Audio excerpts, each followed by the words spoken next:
Thank you all very much. I would like to take this opportunity to say hello to everyone. Good morning, good afternoon, good evening, depending on the time zone you are in. I'd like to welcome everybody. My name is Shankaran Menon, and I, as chair of the JVEN core team, gives me tremendous pleasure to welcome you all to your first ever JVEN event. I will be your moderator for this event.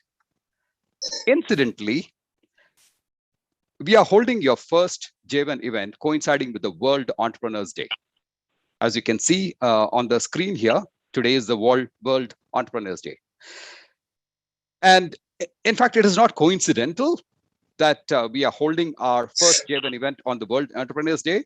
Instead, we had planned this event over 6 months ago to hold our JVEN event on the World Entrepreneurs Day. So you can see the amount of planning that went into this event.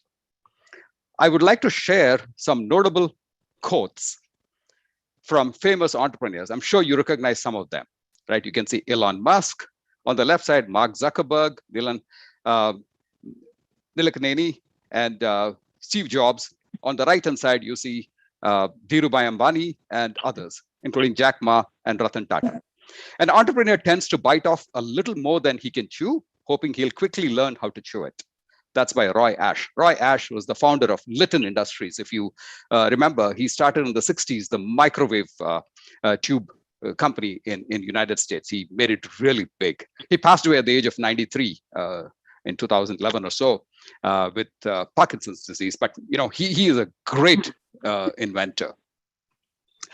I'd like to move on and say that it gives me great honor and privilege to chair the first ever JVEN event and to be the moderator of this awesome first of a kind event. We are hoping to hold this event at least once every quarter, or if possible, more frequently, depending on how our event is going to pan out today. Over the next hour and a half, or 2 hours, or 2.5 hours perhaps, the JVEN core team, comprising of myself, Shankaran Menon, as chair of JVEN core team, with my co-chair, Barkat Abdusalam, with Kumar Rani and Praveen Nidumolu, along with the JNTU Alumni Association, have put together a program that we will dive right into to present to you the JVEN event. Now, as I say, an old African proverb says that it takes a village to raise a child, which essentially means that an entire community has to come together from the village to interact with the children to grow into a safe and healthy environment. And in our situation, the entire JNTU Alumni Association came together to make this event that you're going to witness for the first time possible. Now, to give you a high-level overview, if I can move the slide, to give you a high-level overview of the events about to unfold, we have two distinguished keynote speakers, Dr. Katta Narasimha Reddy, Honorable Vice Chancellor, JNTUH, and Mr. Vijay Rangineni, CEO, IT Investments, Government of Telangana, followed by a few talks, introductions on JVEN by JNTUH Alumni Association, after which we will open up the JVEN event where we will be bringing in the entrepreneurs to meet with the VCs to pitch their innovations. Now, without further ado, I would like to invite the chairman of the JNTUH Alumni Association, Dr. Hari Eppanapalli, to present the status, objectives, activities that are in progress and the role of JVEN. Dr. Hari Eppanapalli, the floor is all yours. Thank you. And as they say in Hunter Games, let the show begin, or keep calm and let the JVEN events begin. Thank you. Hari Eppanapalli garu, please.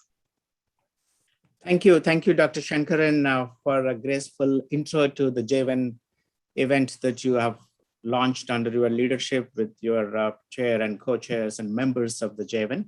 Congratulations again after a long due. So we have kicked off on a very auspicious day, the World Entrepreneurs Day. Again, good morning, good afternoon, and good evening. It's my honor and privilege to welcome all of you to this inaugural session of the JVEN on this auspicious day of World Entrepreneurs Day, August 21st. Today's inaugural keynote speaker, none other than our the Vice Chancellor of JNTUH, Professor Katta Narasimha Reddy, and also a very distinguished guest today who joined us from India, but he's currently traveling in the US. Thank you, Mr. Vijay Rangineni, the CEO of the IT Investments for Telangana. and our distinguished entrepreneurs and venture capitalists who joined us today to cut some deals. And again, a warm welcome to the principals, directors of JNTUH academic institutions, affiliated colleges, staff, JNTUH Alumni Association, office bearers, distinguished guests, media, and dear JNTUH global alumni. Friends, the COVID-19 pandemic continued to impact lives of millions of people around the world, and the global healthcare, education, economy, and employment is impacted due to restricted mobility. UNESCO estimated over 1.5 billion students around the world are affected since their schools and colleges were closed, and slowly they are opening now. Especially youth are undergoing a lot of stress and losing hope since finding jobs has become difficult for those who graduated. In this context, JNTUH-Alumni Association from USA has been hosting a series of webinars on the impact of COVID-19 to instill hope and encourage youth to be safe and be positive about their future.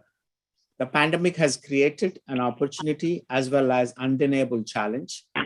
This required partnerships between the institutions of developed and developing countries to share knowledge and resources. And we made every sincere effort to bring in the distinguished speakers from global platforms to share their knowledge to our JNTU alumni globally. In this period of pandemic, a group of JNTUH alumni from USA and in association with Indian counterparts and JNTUH administration worked together to create a framework and structure to establish the JNTUH alumni global chapters. The first overseas chapter is set up in the USA and launched on November 15th, 2020 by the Chancellor of JNTUH, Honorable Governor of Telangana, Dr. Tamilisai Sundararajan, and also the in-charge Vice Chancellor of that time, Mr. J.S. Ranjan. Friends, Jawaharlal Nehru Technological University was established in Hyderabad on 2nd October 1972 as the first ever technological university of India. Close to 50 years now, after relentless service to society at large, JNTU University was restructured into 4 different universities, namely JNTU University Hyderabad, JNTU University Anantapur, JNTU University Kakinada, and Jawaharlal Nehru Fine Arts University by the government of that Andhra Pradesh during that time. JNTUH has a total of 8 constituent colleges now, academic institutions, 4 constituent engineering colleges, and 4 academic units, schools, in addition to the other administrative functional units. In addition to the above 8 institutions, there are close to 270 affiliated colleges in the state of Telangana that are attached to the JNTUH Hyderabad. To bring the alumni together, as requested by the JNTUH administration, the JNTUH Alumni Association has been established, covering all the constituent colleges, academic institutions, and affiliated colleges under JNTUH to connect the alumni to support the growth of the institutions and promote the JNTUH brand globally. Most of the talented alumni migrated to several countries over a period of time, and majority of them happens to be in the US because of the opportunities. A significant number of them are all well settled and holding prominent positions.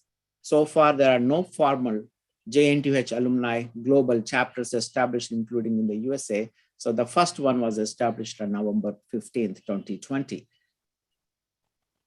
So initial focus will be in the US, right, as we did. Now we are looking around the world to bring our alumni together to establish the global chapters. And I had the distinguished honor of being the chair and also the global ambassador to do this job. And we are trying every possible way to do that. The objectives of the JNTUH Alumni Association of the USA are we listed about 10 of them. To promote exchange programs for students, scientists, and distinguished scholars of JNTUH between the United States of America and India. To provide support and guidance to elevate the brand image of JNTUH and raise the endowment fund. To provide effective and seamless communication and networking for the JNTUH alumni. To provide common services to JNTUH alumni to achieve their professional and personal goals.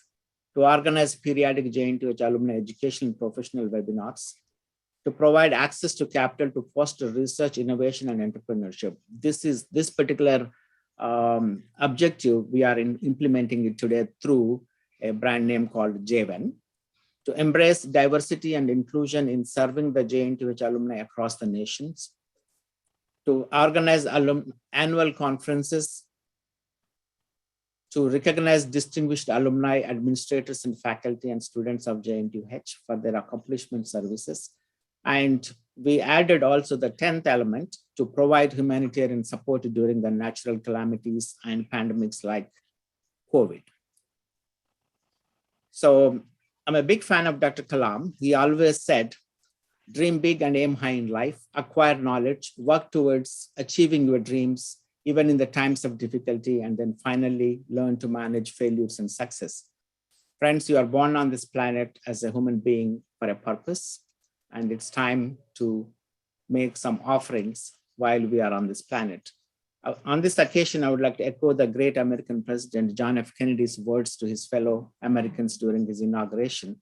Ask not what your country can do for you, ask what you can do for your country. This calls for a great deal of introspection. Think to convert every adversity to an opportunity. As our great leader Mahatma Gandhi said, be the change you want to see in the world.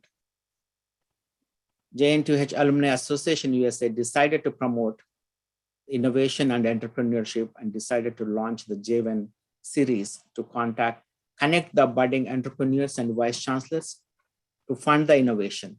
Decided to launch the JVEN on this auspicious day of World Entrepreneurs Day. Once again, I would like to thank our speakers, the entrepreneurs and VCs, and sincerely thank our JVEN team and also the JNTU Alumni Association USA executive team for bringing this great series called JVEN to the world to promote and encourage entrepreneurs and connect the VCs for successful launch of their startups. Again, welcome one more time to this historic event. Thank you very much.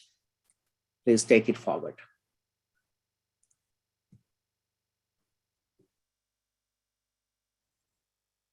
Thank you very much, Harigaru, for that inspiring talk. I would like to invite Dr. Katta Narasimha Reddy Garu, Honorable Vice Chancellor, to share a few of his thoughts on entrepreneurship for the next 5 minutes. Thank you very much.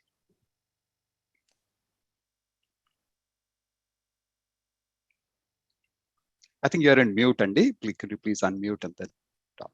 Yeah. Thank you.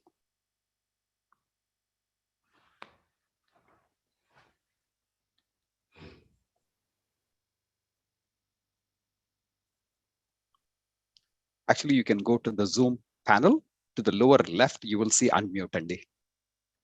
Mr. Shankaran, so Vijay Kumari is she going to introduce? Yeah. Oh, I'm sorry.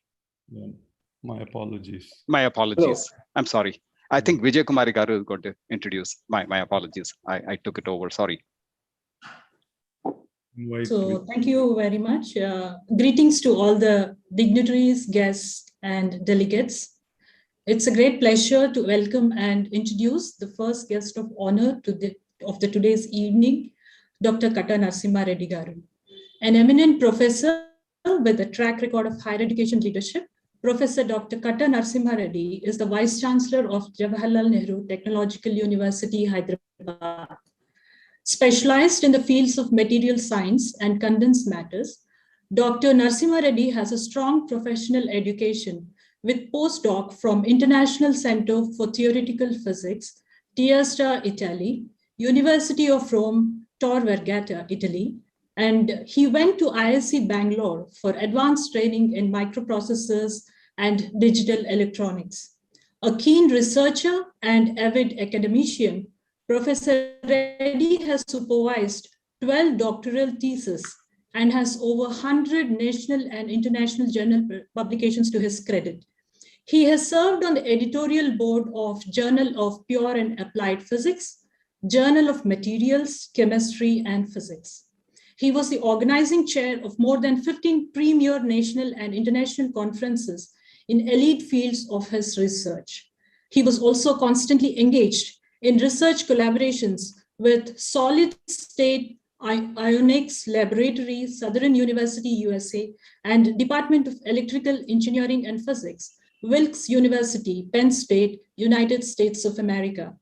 Beyond his research accomplishments, Professor Narasimha Reddy is known for his leadership in higher education sector. He has served as Vice Chancellor of Mahatma Gandhi University and Palamuru University prior to taking charge as Vice Chancellor of JNTUH. He is presently also in charge Vice Chancellor of JNU Fine Arts and Architecture University. He is consulted for benchmarking and accreditation of higher education institutions by apex bodies like National Assessment and Accreditation Council and Association of Indian Universities.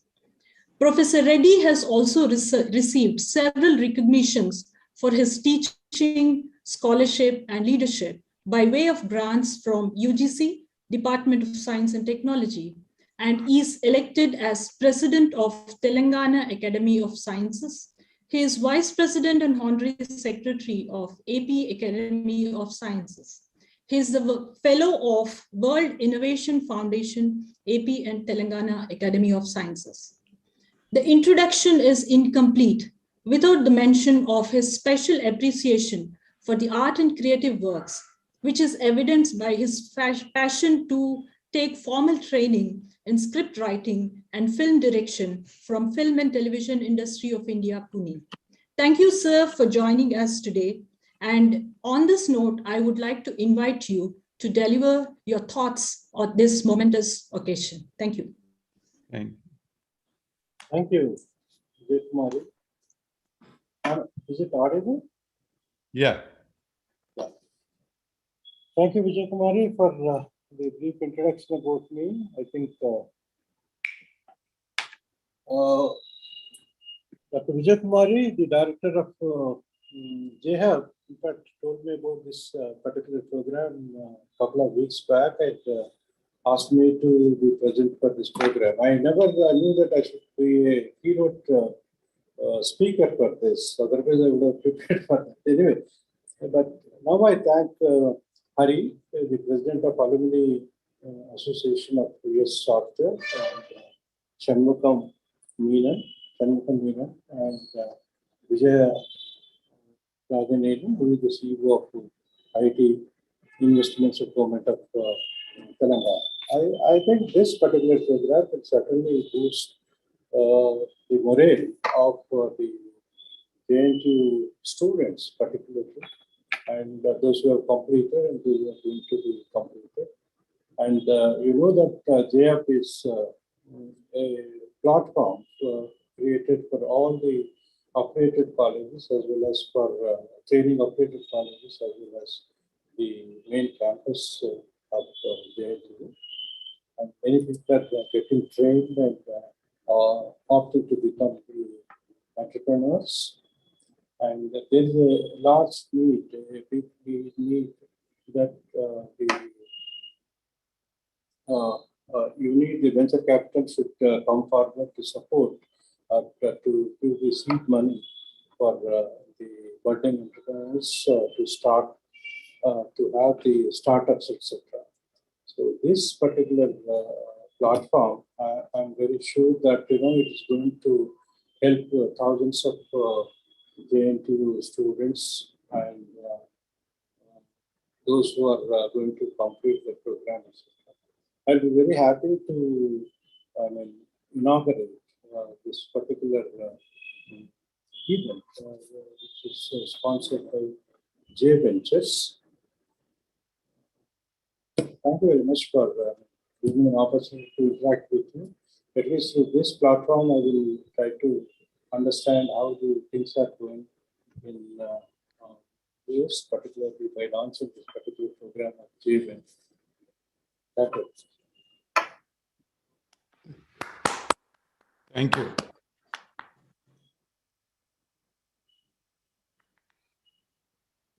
I want to quickly show the program before Swami Garu introduces Vijay Ranganeni Garu. So can I quickly share the agenda? Because I was told I need to do this. Otherwise, Let me see. Can you see my sharing yet? Not yet. Not yet. Okay, good. Let me see how. Yeah, this is my sharing. I just wanted to show this and say that we're going to next have quickly Swami Garu introduce Mr. Vijay Ranganeni.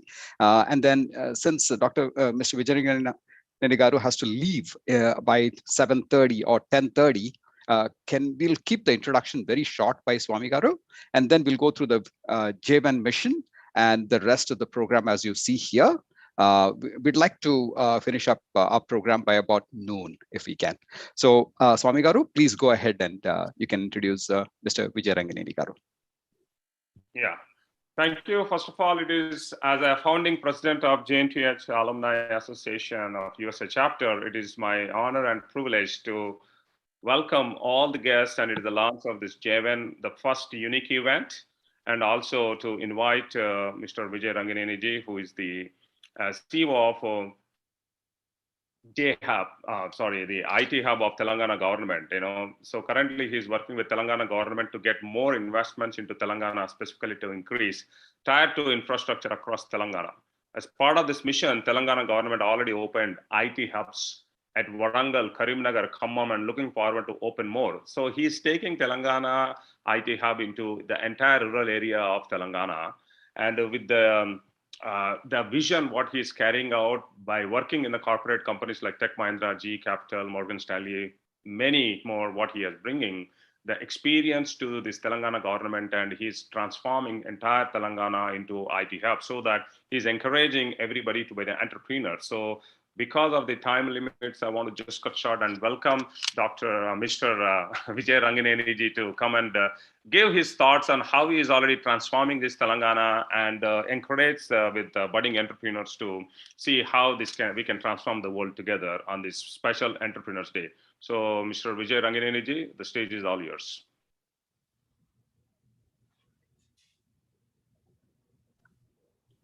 I think you are in mute. Yes. Yeah, Guys, just mute the other one.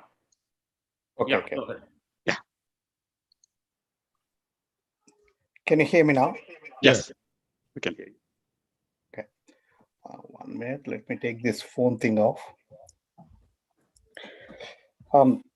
First of all, let me thank you. I'm very glad to be here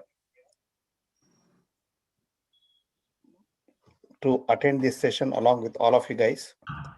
And when Mr. Shankaran and Swami mentioned about this event, and I thought it is a very important event that we definitely need to take a look at it, and how this can help to create an ecosystem within Hyderabad and within Telangana to set up a platform where multiple unicorn can be developed out of this. First of all, one thing is, from IT side of the business, Hyderabad has been a chosen destination for a lot of new companies, and with a lot of meetings that are happening, a lot more are planning to choose Hyderabad as a location. And as last year, from 2014, from 55,000 crore level, now we moved to 145,000 crore level, close to $20 billion, which is a significant, and in the terms of growth rate, in spite of coronavirus, we have done extremely well from the state of Telangana. What we are trying to do is to create a system where all the budding entrepreneurs can come, experiment, and try their ideas. And also there is a lot of support systems that are there to take it forward. And if you take a look at it, like whether you take a look at TIC or a T-Hub or a TOI, or whether it's a Hyderabad Angels, and I see Ratnakar is also here from HYD Angels. So all of this ecosystem can work along with the J-Hub to provide the right level of support, right level of incubation to take things happen. In Telangana, we already have 3,000 startups, and how many of those 3,000 startups can get to the next level with Series A, Series B, and get to IPOs is what we need to take a look at it. And my advice to the attendees is, when you are young, take the risks. I mean, after working 35 years now, I have to go back and tell you this thing is, you have to redo it again. Take risks when you are young. And that is one thing that you can do when you are young. And that's the best way you can create employment. That way, you take a look at the ideas, take a look at the general things that are happening in the society and where there are bottlenecks, where you can disintermediate the problems. Like instead of having to deal with the 10 people, can I deal with only 2 people, 3 people? Take a look at all the bottlenecks and try solutions for that.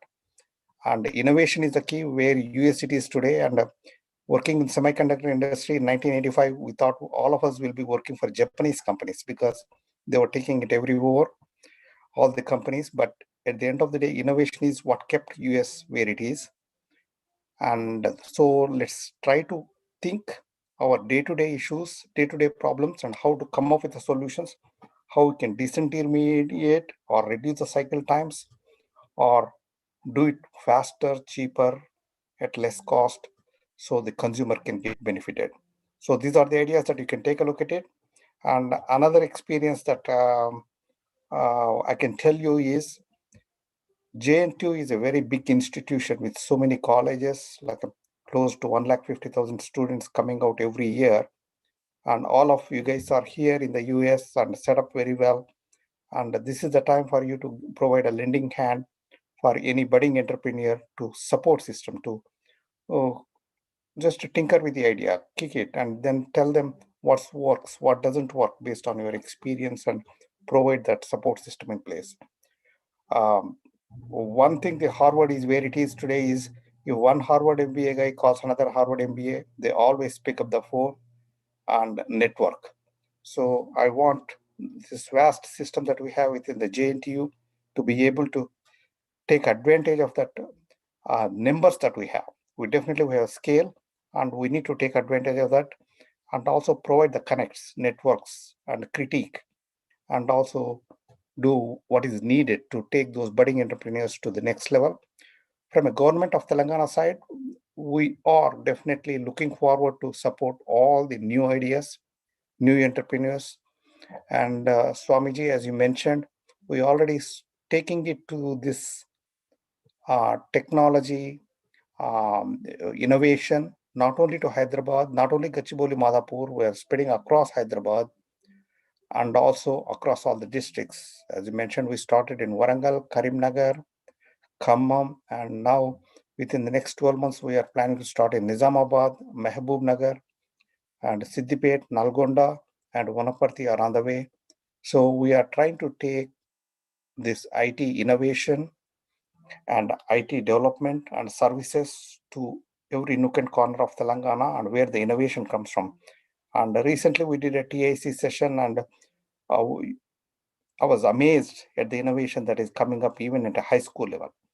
So guys, without taking much time, first of all, I want to congratulate all of you guys to starting this session and starting JHub.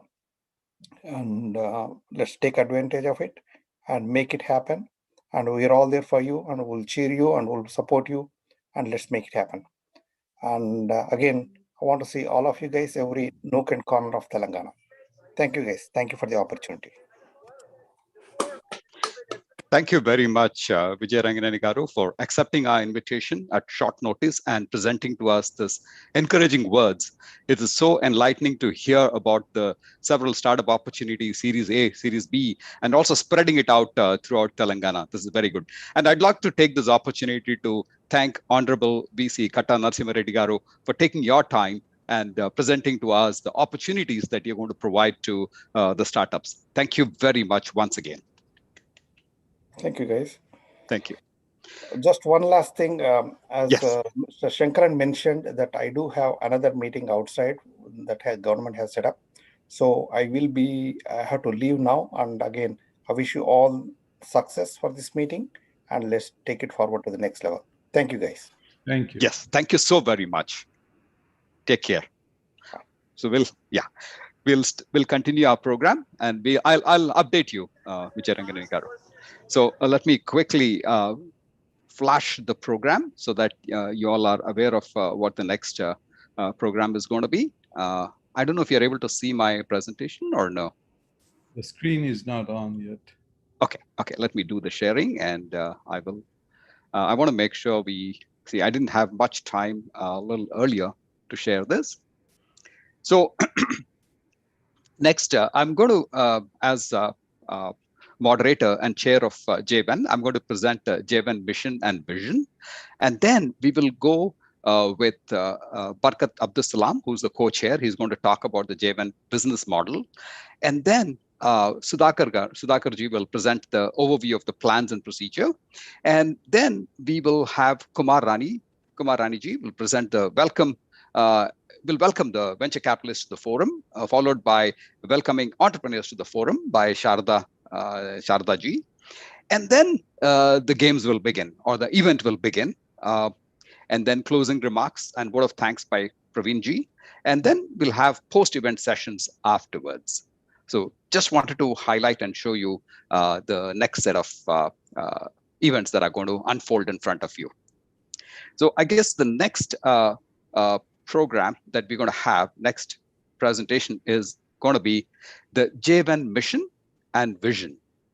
So I wanted to present the JVEN mission and vision for the next couple of minutes. So let me stop the sharing so we all can see each other. There we are. So as our chairman presented, and Chairman Dr. Hari Appanapalli aptly presented the status, objectives, in progress, and JVEN's role, we had presented way back around at the beginning of the year that we would like to put together a JNTU innovations program.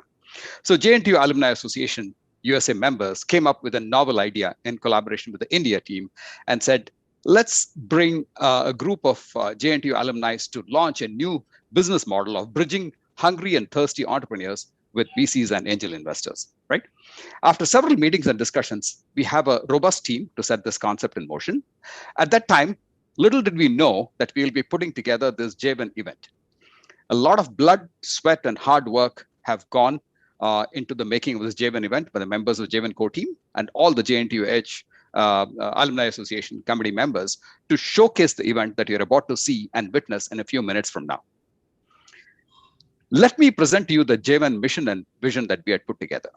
JVEN vision is to help facilitate the young, ambitious engineering graduates from JNTU to challenge themselves and to explore the possibilities of startups in the fields and to take advantage of the tools that are available through JVEN to enter and expand in this new world of opportunities.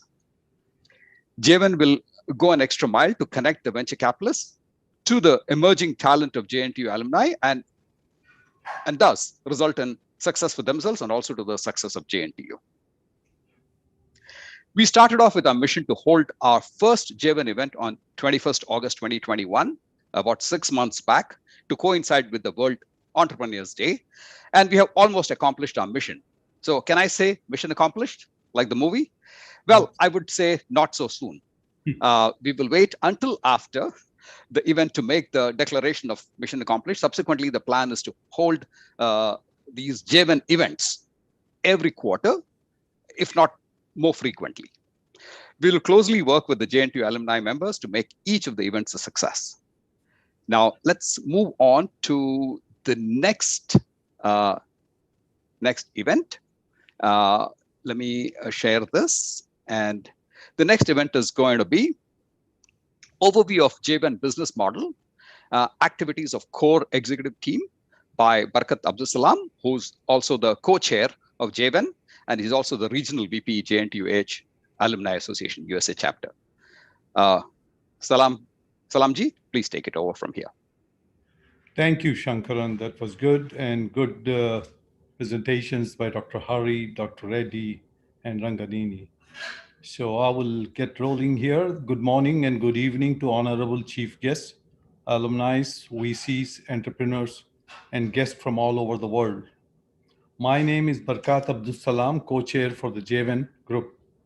I'm here to give you an overview of our unique platform to help facilitate entrepreneurs at no cost to them. Consider this as a promotional briefing which will help both sides achieve their goals. JVEN is launched under the umbrella of JNTU-AA Association, US chapter.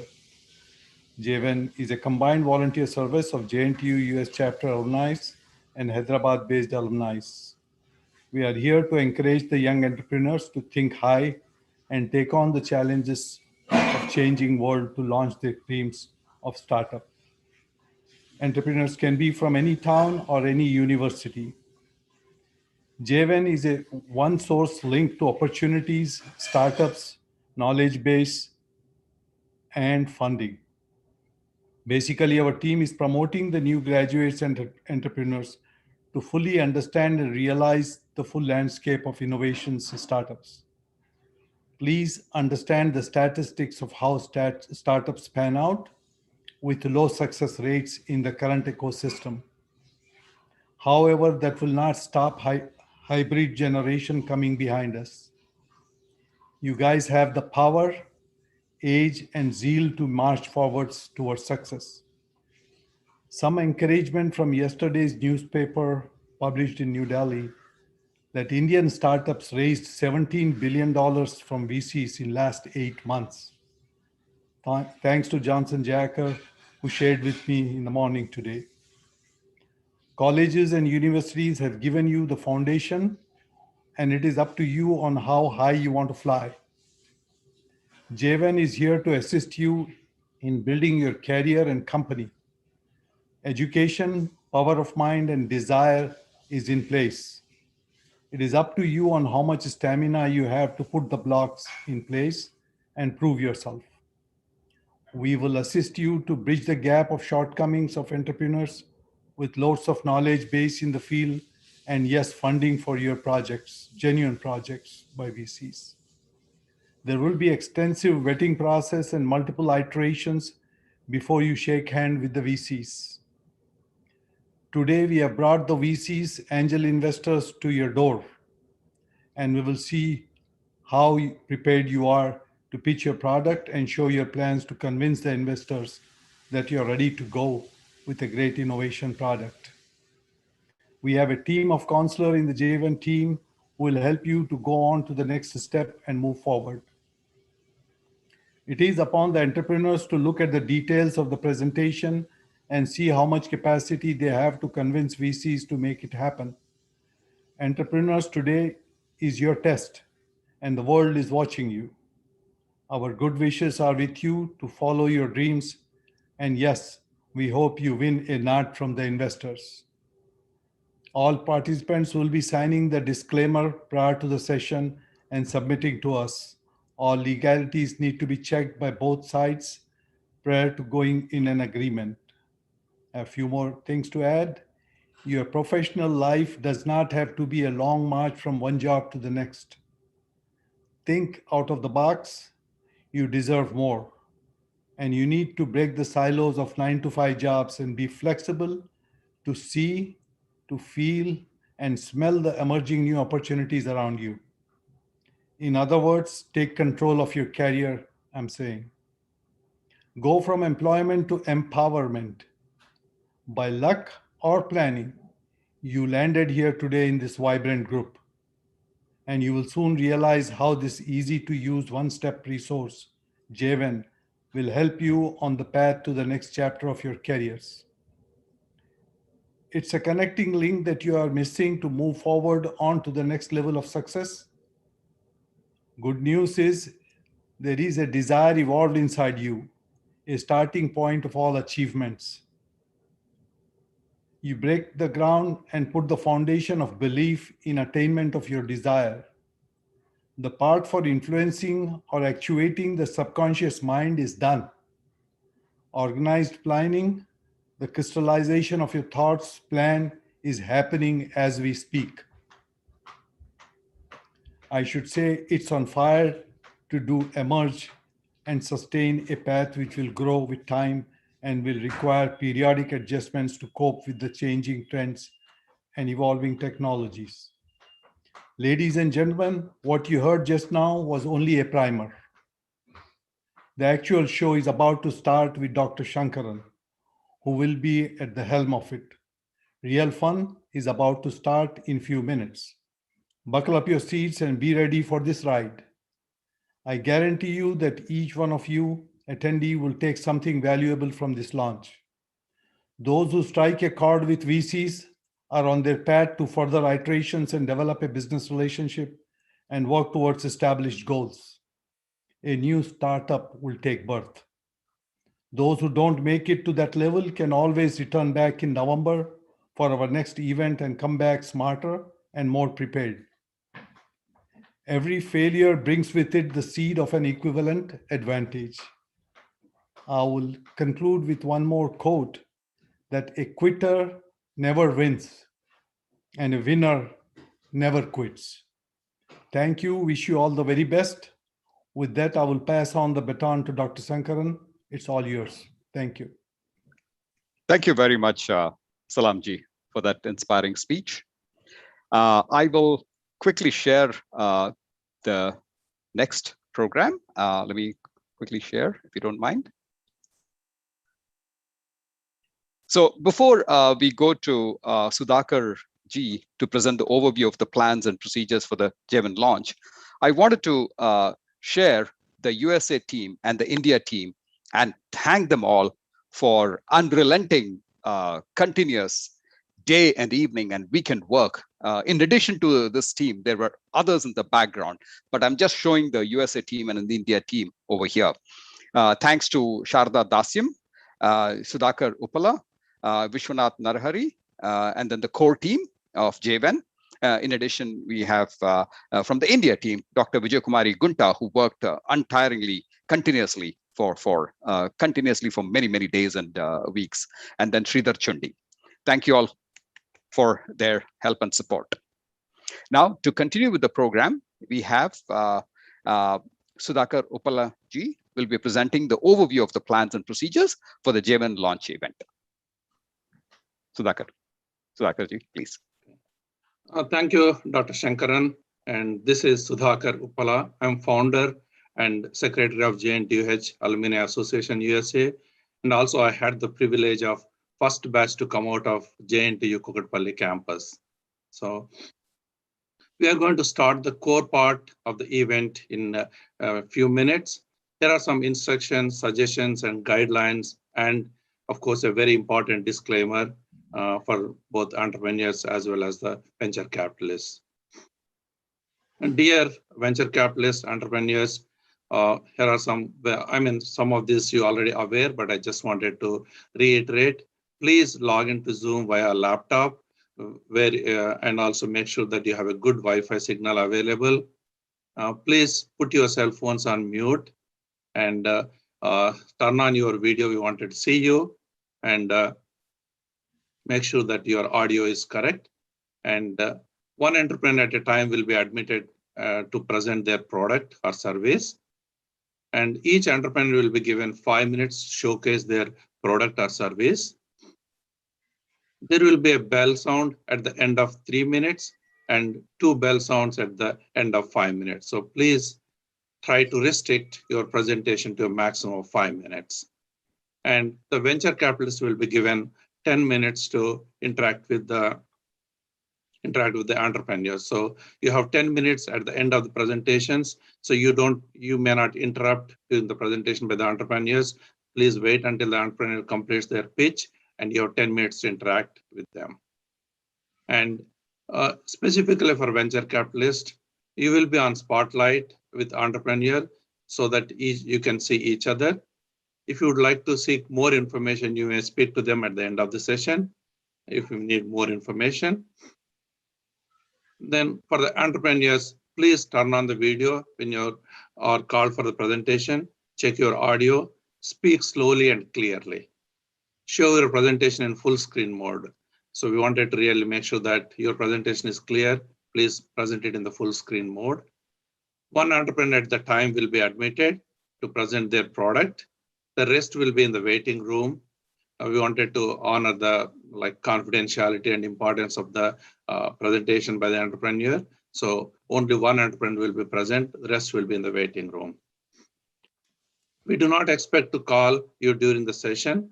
So if you are not there, we may go to the next person. So please be there in the waiting room and wait for your time. And most important, a disclaimer I wanted to present once again, it was, of course, told by the multiple speakers. This session is live on YouTube. So please use your discretion and judgment while presentation, especially you may have some confidential or patented information. So please use your discretion and judgment. Thank you. And back to you, Mr. Shankaran. Thank you very much, Sudhakarji, for presenting the plans and procedures for our event. Now, let's have, next we have Kumar Raniji presenting and actually welcoming venture capitalists to the forum.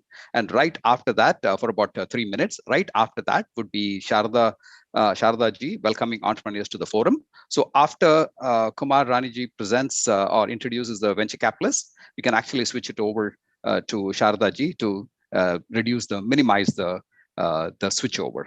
So Kumar Raniji, please take over. Thank you, Shankaran.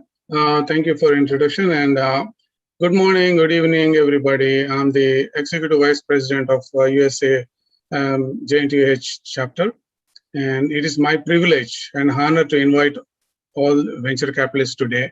And we have here 3 of them, and really we appreciate. And not in any order or anything, but I see first Ratnakar Samavedam Garu. I would like to request you to please introduce yourself for 30 seconds so that other audiences, aware yourself. Thank you, Kumarani. Thank you, JVEN, for inviting us. Thank you a lot. Hyderabad Angels has been an ecosystem in Hyderabad for more than a decade, and the primary objective is fostering entrepreneurship. And we did around 46 investments till date, and almost 25 of our companies are doing well.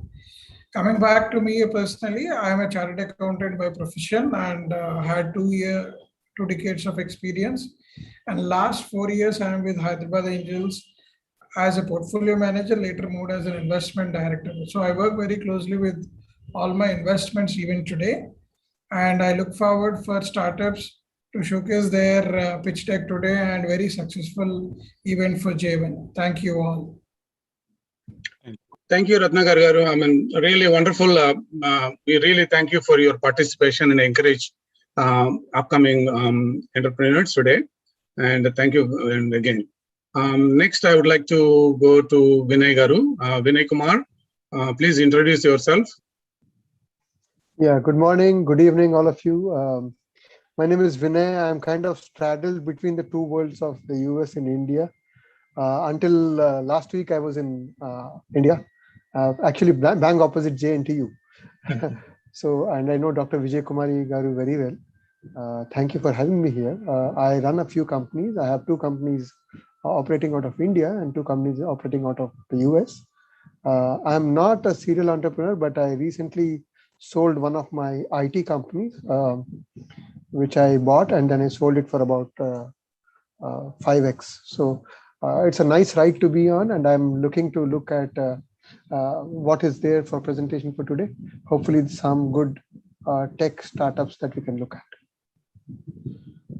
Just to add, I'm an alumnus from NIT Rourkela, and hopefully an alumnus from JNTU also. I'm pursuing my doctorate from JNTU. And I am also an MBA from IIM Ahmedabad. That's about 30 years ago.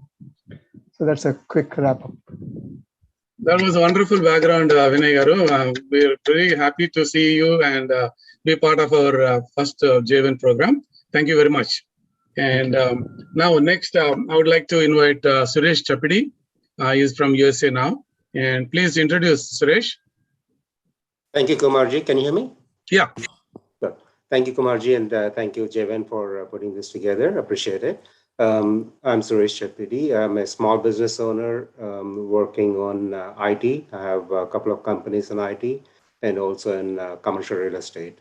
I just acquired one company last year and in the process of acquiring another company.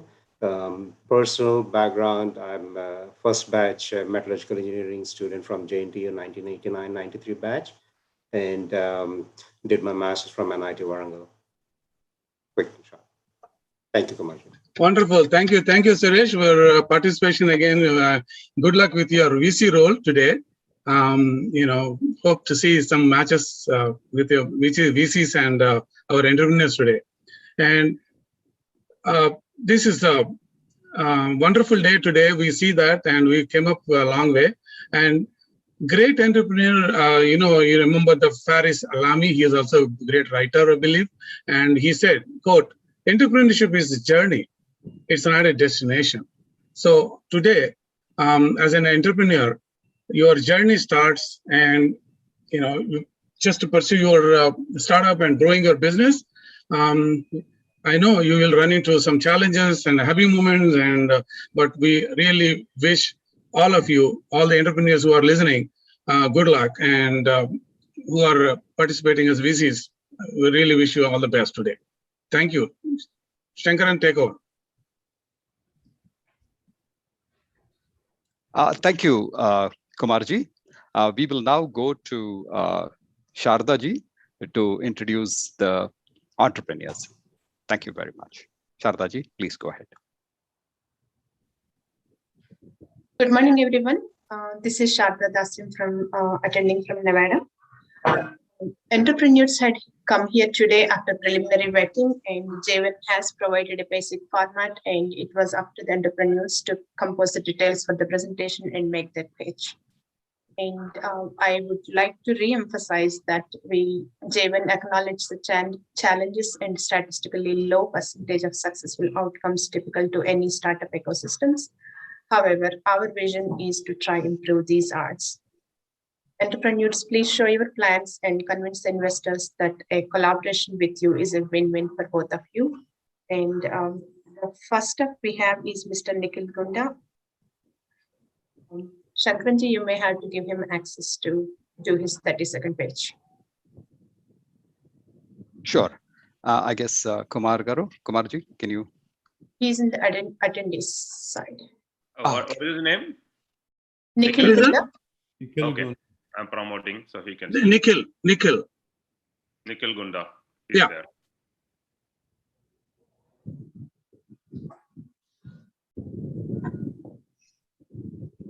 Hello. Hi. Nikhil Gunda. Nikhil, are you there? Can you? Yeah, I'm there. Yes, he started talking. Yeah. Please start your video, please. Yeah. So I heard Sharda ma'am saying 30 seconds. Is it a 5-minute pitch or a 30-second pitch? This is a 30-second intro of yourself, Nikhil. So you'll get a chance to talk for 5 minutes later when the event begins. Okay. Just talk about yourself for 30 seconds if you don't mind, Nikhil. Okay. So hi, hello everyone. This is Nikhil Gonda. I don't know, my video isn't switching on if I had permission for that. Anyways, so yeah, this is Nikhil Gunda. I am CEO and co-founder of Garrett Motors. We are an electric vehicle company based out of Hyderabad, and we are trying to retrofit existing vehicles into electric. And we are also doing 3-wheelers and 2-wheelers. Now, we really care about environment, and we think by transitioning into EV is one good way to approach and address climate change. So me and my co-founder Meher have started this company in 2018, and we are still running this.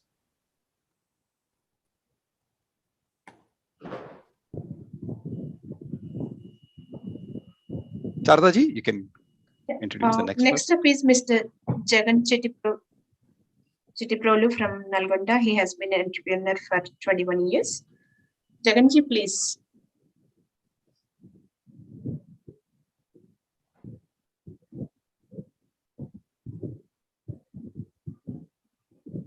Secretary.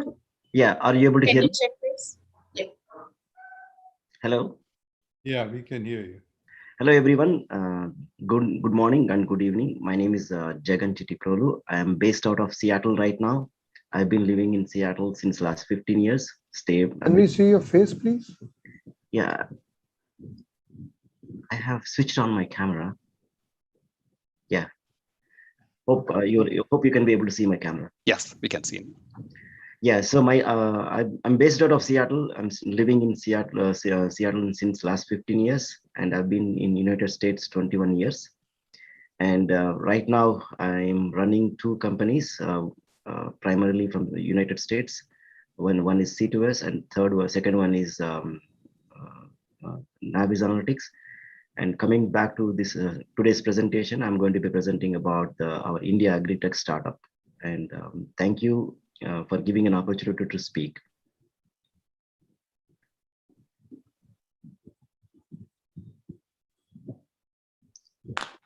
All right, so I'm done. So next up, we have Mr. Vamshi Krishna and Dheeraj ALUMNI.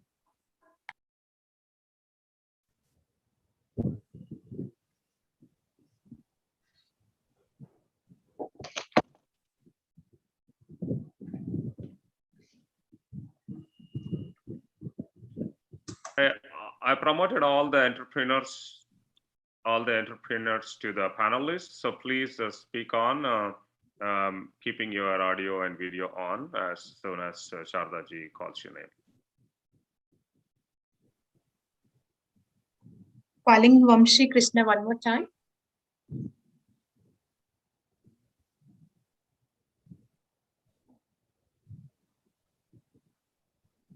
Okay, then we are moving on to Mr. Siddharth Verma Barabari and Mr. Sharat Chandra Pabati.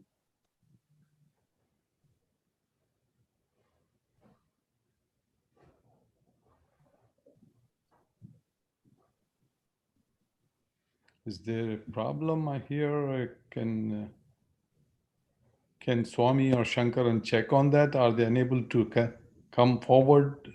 Yeah, I have already created everybody in the panel list. So please check whoever is in the attendee list of entrepreneurs, please let me know. I have made them as panelists, but Kumarji, Shankaranji, Shardaji, whoever. I don't see them in the participants list, unfortunately. Yeah, there's a message here that Siddharth is not promoted yet, and he is waiting in the corner to come out. So what is his name? I don't see him in the attendee list as Siddharth. Is it a different name? Siddharth is there in the list, right, Kumar? There's a like. No. See what we. 1 second, I see him. Yeah, I see him in the attendee list. He's raised his hand. I promoted. Okay, perfect. Yeah, please raise your hands in the attendee list. If you are an entrepreneur, I will promote you all to the panelists. Thank you. Perfect. Swami Garu, I'll give you the list. You please promote everybody right now because they are getting confused. Thank you. Yeah, thanks. Hello. Thanks. Good morning and good evening, everyone. Thank you very much. Yeah, my name is Siddharth Verma and I represent Exodrone Systems from Hyderabad. We work on drone technology. So basically our target is to make every drone that we work on in India itself. We want to design and develop drones here.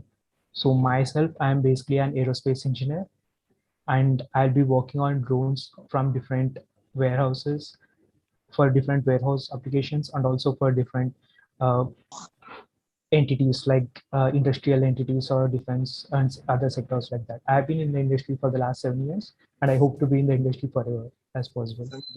Thank you very much. Thank you. Next up, we have Mr. Purushottam Babu Pedamji. Good morning and good evening all. Yes, I am Purushottam. Yes, ma'am. I'm working as a senior manager in Visakhapatnam Steel Plant, and he is my friend, Mr. Aditya. He is my batchmate in same Visakhapatnam Steel Plant. We both are working on one Proptech platform as of now. So we have prior experience, and coming to myself, I had dealt with electric bikes, automobile showrooms of 3 electric vehicle companies in India. And coming to my friend, he had prior experience of handling the solar rooftop business in Visakhapatnam and nearby places. Thank you for giving us this opportunity to present our idea. Thank you for being here. Next up, we have Mr. Dr. Suryanarayana.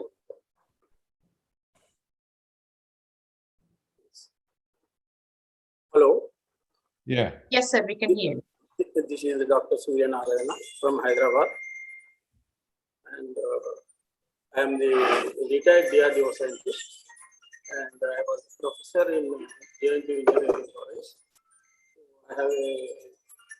I am motivated to start the young entrepreneurs.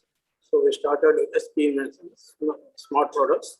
Could you be a bit louder, please? Yeah, we are more interested in energy saving devices, IoT based. So we started first smart LED lights, street lights.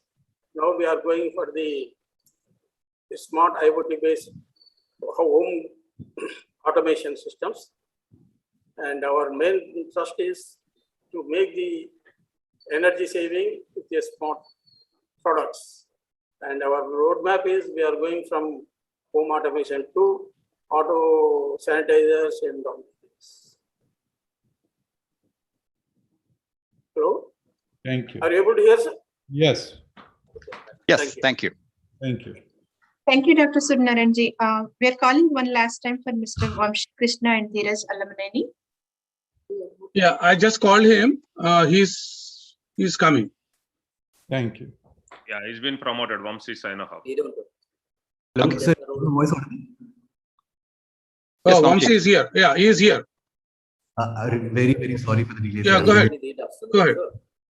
Sir, sir, I hope my voice is audible. Yes, it is. Thank you. Yes, hello, everybody. My name is Vamshi. I'm the co-founder of SinoHub. So what we're working on is an online learning platform for Indian engineering students. So our product is basically focused on engineering students. Only main persons. So do I have to continue the presentation? Please. Yes, please do. Please do. You have 30 seconds. Perfect. Yes, sir. So our product is primarily focused on Indian engineering students. We have around 50,000 students on the platform right now. The product is already live at Google Play Store. So what we do is we primarily cater to the academic syllabus of the Indian engineering students. Thank you. Thank you. Thank you. Thank you. Shardaji, are there any other entrepreneurs or we are done? Yeah, we had all the 6 of them, and I'm passing on back to you, Dr. Shankaran. Back to me. Okay. Thank you so very much, Shardaji, for introducing the entrepreneurs, and to Kumarji for introducing the VCs. I guess, as they say, let me quickly share. As they say, the show must begin now, right? So let me share, as you can see. So the next item is a moderator, myself, to kick off the event, and the event begins with the entrepreneur's pitch followed by Q&A.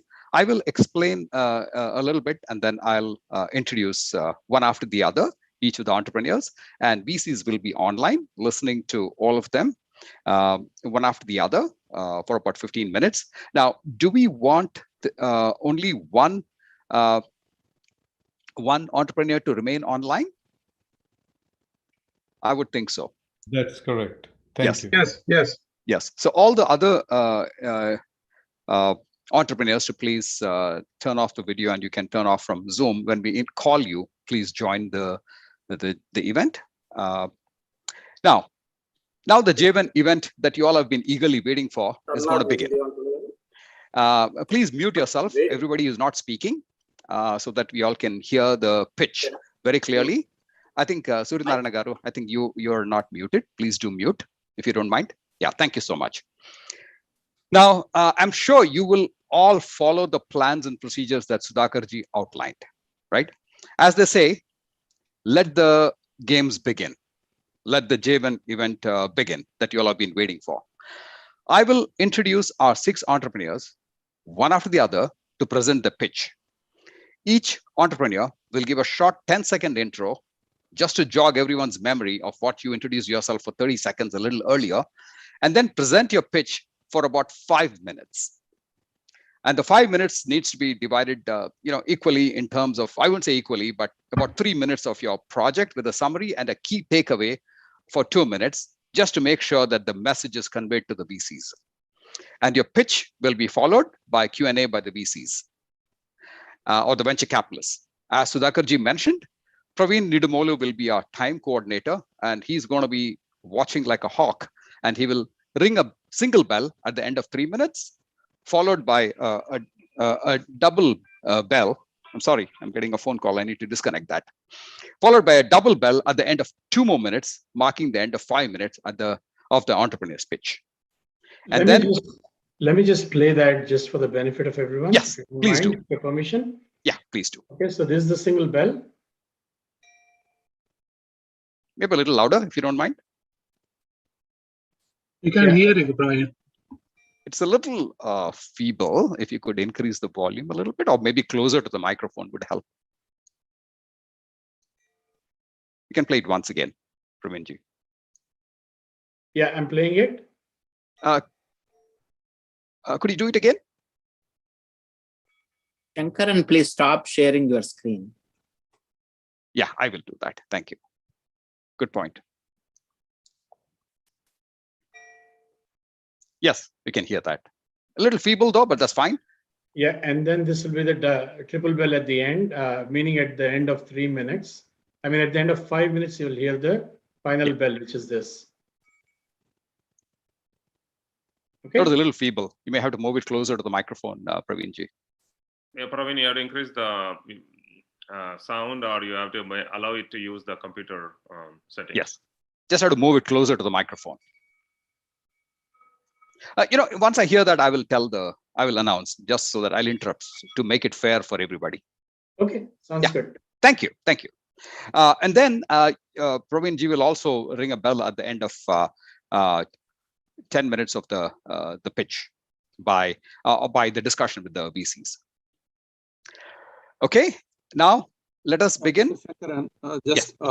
One other point I just want to reiterate again. This is live on YouTube, so we gave the disclaimer to all the entrepreneurs. So make sure that they are presenting something which is public. Absolutely. Thank you so very much, Sudhakarji, for the reminder. Again, we want to make sure that this is going to be live cast and recorded on YouTube. So please be sensitive and cognizant that any sensitive material, please refrain from presenting. Also, any copyrighted materials, please refrain from presenting, right? And the responsibility and as Sudhakarji mentioned, it is between the VCs and the entrepreneurs. There's no responsibility by the JVEN in any possible way, right? It's just between the two. We are just a matchmaking, bringing you to the two groups together. So as I just mentioned, let me quickly share the screen to say that keep calm and let the JVEN events begin. Now, let me introduce or bring the first entrepreneur, and then I will remove the sharing and I will let Nikhil Gunda share his pitch, his video, along with his face, along with the presentation slides for 5 minutes. And the time begins now. Okay, I think I'm audible now. You can see me on one screen and I'm sharing my screen on the other. So I'm sharing my screen right away. Just give me. Yeah. So I think you guys can. Yes, we can see. Go ahead. Okay. Let me just scroll this to other lane. Okay. Hello, everyone. Again, this is Nikhil Gonda, and I represent Garrett Motors here with our on-paper name GHM Works Private Limited, with sole purpose to bring more change to the environment and also bring certain climate changing reforms within the India and also on the global scale. Now, we are a young startup from Hyderabad. We are an electric vehicle company recognized by Startup India and also DIPP 3 years back. We've been in this industry since 3 years, and we really care about one particular thing, that is danger in the air.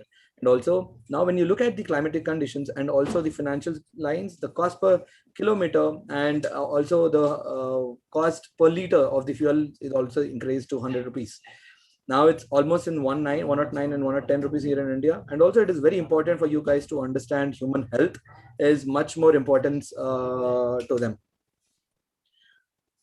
Now, looking at the market opportunity, if you can try to understand, the two-wheeler, three-wheeler segment is really huge, because there are millions of vehicles here in India, which are already bought less than 5 years. And also today the market opportunity is around $508 million, and it can go up to $109 billion by 2027.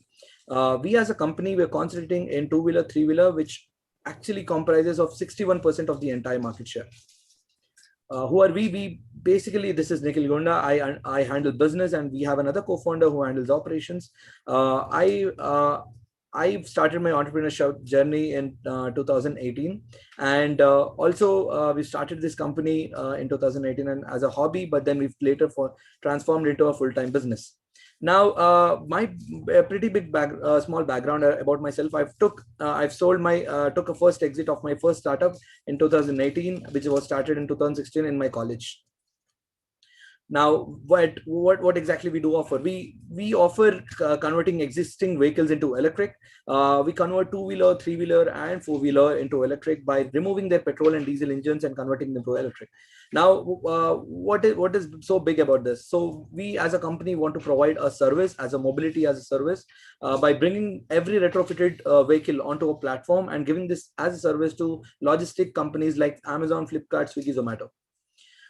Our product line, so in 2018 when we started, we were 60% importing from China and 40% developing here in India. Now we are 75% importing. We are 75% indigenous and only 25% importing from China. We've converted two-wheeler, three-wheeler. You can see a lot of products on screen. Includes small electronic components and also charging indicators and also dashboards that we have developed. We as a company, what we are looking at is B2B2C model and also mobility as a service. B2B2C comprises of all the components that we are building, can be catered to all the electric vehicle companies here in India and also in global scale. We've sent a couple of kits that we have developed to Germany and US as well. Now, mobility as a service is basically, we want to convert the existing vehicles into electric and bring them onto a single platform. Now, major USPs of ours is we are working towards 80% indigenous, and we have the first movers advantage, and we are way affordable than any other competitors in the market right now, because we're looking at scale, not at the margins. Some of our competitors include Tata, Hero, and also Pure EV. We are also competing with companies like Gaia Motorworks and also Ather Energy. These are some post-COVID revenues. After COVID, this slide, though it represents January 2021, the reason why is because even the purchase capability has gone down, our revenue never stopped. We've done 15 lakhs in revenue in January, and also last quarter we've signed a deal with one of the governments in India for a 3 crore rupee, and we are currently working on procurement of the order. This 3 crore deal is followed up by a 5,000 unit deal as well. So we with the revenues, we're really good. JNTU Mobility, it aims to reduce the upfront cost of the companies like Amazon and Flipkart by providing mobility as a service by converting existing vehicles into electric. It has a huge opportunity in three-wheeler and two-wheeler segment as well. Within 5 years of proper scaling, we would be a 500 crore company. Our current capital requirement is 1 crore rupee, and this would give us a good run for our next 1 year. And also this includes some of the product stabilizations of three-wheeler, because all the two-wheelers and bicycles and tricycles we already stabilized and we're going good. Now we want to scale it up to three-wheelers. For that we need product stabilization and also licenses and permission. The major capital would be going there, and rest of the include branding and operation cost. For that 1 crore, we are ready to shell out 15% of stake in the company, and we will be looking forward more of a strategic investor who has good grip within the industry, so that they can take not only money comes in, but also experience. These are some proud partners. This include one other government that we're going to add next month, and we're working with them. We're also giving them monthly orders, and we're scaling good. These are some media recognitions of ours. We are working very close with Telangana government as well, and also now there are 2 other governments involved in this into our ecosystem, and we're trying to build more and more within the government's spectrum. It's time. And we want you to be a climate change superhero. Please join hands if you are really care about climate, and we are the one big opportunity for you guys to scale. And also we are also really good with money. So I think this is a wonderful opportunities for you and us to join hands and grow together. Thank you, Nikhil. That was very good. It took a little extra, but that's fine. We'll give you the Okay. benefit of doubt. Thank you. Thank you. Thank you. Yeah. I think the next 10 minutes, we'll have our VCs ask you questions, and we'll have a Q&A session for the next 10 minutes. So Praveen Garu, Praveenji, can you please start the time now? Yes, I'm good. Let's continue. Thank you. VCs, this is your opportunity now. I have a whole bunch of questions, but whosoever wants to start first. Sir, you start, sir, then I'll continue. I can't see anybody, but yeah. You can unshare the screen, Nikhil. I will do that. I will do that. Sorry about that. Actually, Nikhil, please unshare the screen. So. Okay, you can. I think then you guys can actually see me. Okay. Yeah, absolutely. Hey, Nikhil and Maher, I think a great product that you have put together. This is really a sweet spot for me because Dr. Vijay Kumari already knows I run an electric vehicle company, and obviously it makes synergistic sense for me to look at this. But a whole bunch of questions, and if you think that we need to get an NDA, we can talk later. Where do you get your batteries from? Are they coming from China or are they locally done? So of course, the cells are coming from China. Out of 25%, 15% is what we meant by cells, and the other 10% is by the magnets in the motor, and that's all. Rest everything is made here in India. And what capacities are your 2-wheelers, 3-wheelers, and 4-wheelers batteries for? Yeah, so we use a range of cells in lower voltages like 36 and 48. We work on 2.6, 2.55 depending on the availability, and that's for the 2-wheelers. 2-wheelers, yeah. And for the 3-wheelers, depending on the client requirement, currently we're working with a POC with Ninja Card. We're in talks with also, there is another Dolphin Chocolates company here in Hyderabad. For them, they need more volume than range. So we are looking at prismatic batteries as they are good with that kind of application. So we range from somewhere around 2.5 to 2.9 Ah. Sometimes we also use 5 Ah batteries depending on the volumetric requirements. And that's for the 3-wheelers. What about the 4-wheelers? No, we've converted the existing cars, sir, just like Nano, Omni are the prime ones that we have converted, but we haven't done anything in commercial scale because we wanted to always be cash flow positive, and that's what we are since like 3 quarters now, and we will be investing into 4-wheelers once we have good grip with the 3-wheelers and the platform that we are building. Okay, so 4-wheeler would be what, a 15 kV range? So it can start because we are looking at city driven and can go up to 15 to 20 kV as well, depending on the application that we are looking at. Okay, that's about 100 kilometers. Yes. Okay, fine. You mentioned about product permissions. What permissions do you currently have or do you need?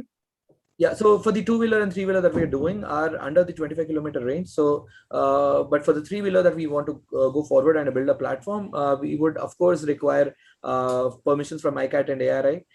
So for that includes on-road permissions that we would look, and there are permissions like CCMC CE, which also again comprises of using a third-party kit into already existing vehicle.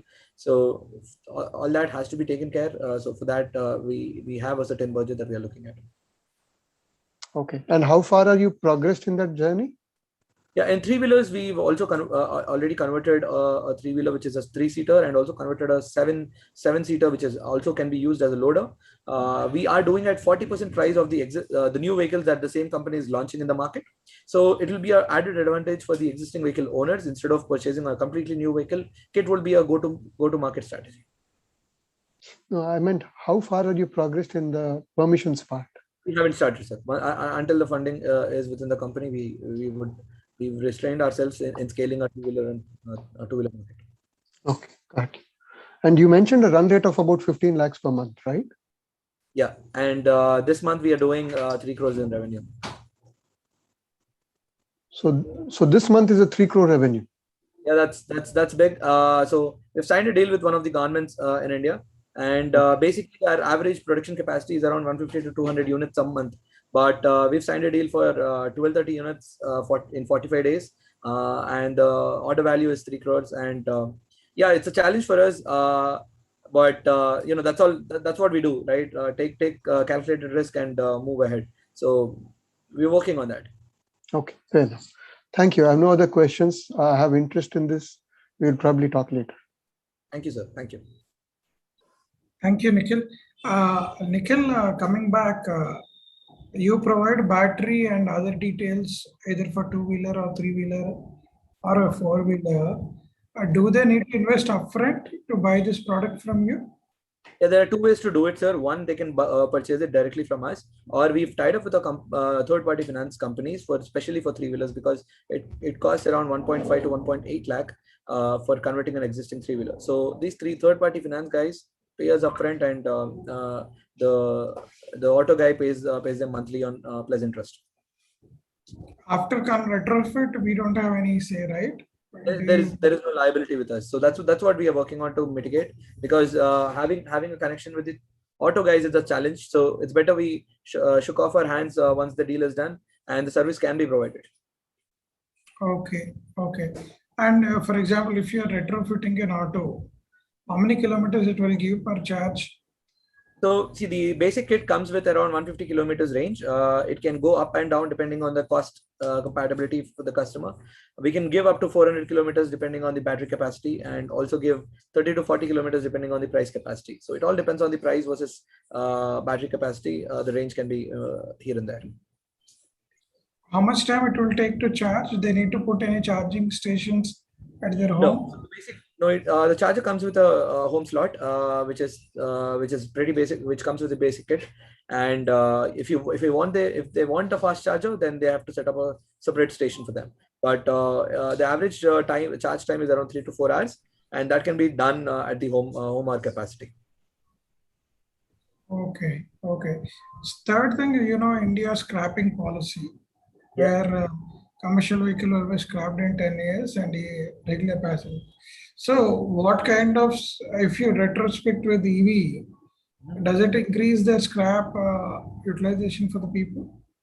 Yeah, so this you can look at as one of the opportunities, but of course the fitness test has to be done before we convert into electric vehicle. Anything beyond 15 years is out of range, but even last 5 years, people have purchased more than 3 lakh autos only in Hyderabad. So we've got good market opportunity, even with the scrapping policy. Of course, it's one of the good opportunity for these existing vehicle owners. But even as a company, we are not solely dependent on scrapping policy. Okay. And why do you need this 1 crore today? It's to buy it because you need to buy a product on credit and keep it with you? Yeah. So I'll be honest with you. This 1 crore requirement was there like 4 weeks back, where our journey started with JVEN. We've signed a deal with one of the governments. Of course, we're still looking for investors, just not for the money, but also strategic investments. So now we are looking at scale. So if there is so the primary thing is to stock up and the license of permission, because our 25%, the risk has to be mitigated completely by importing a lot of stuff at a time, and the volumetric price also varies, right? So for the two reasons, we need the money.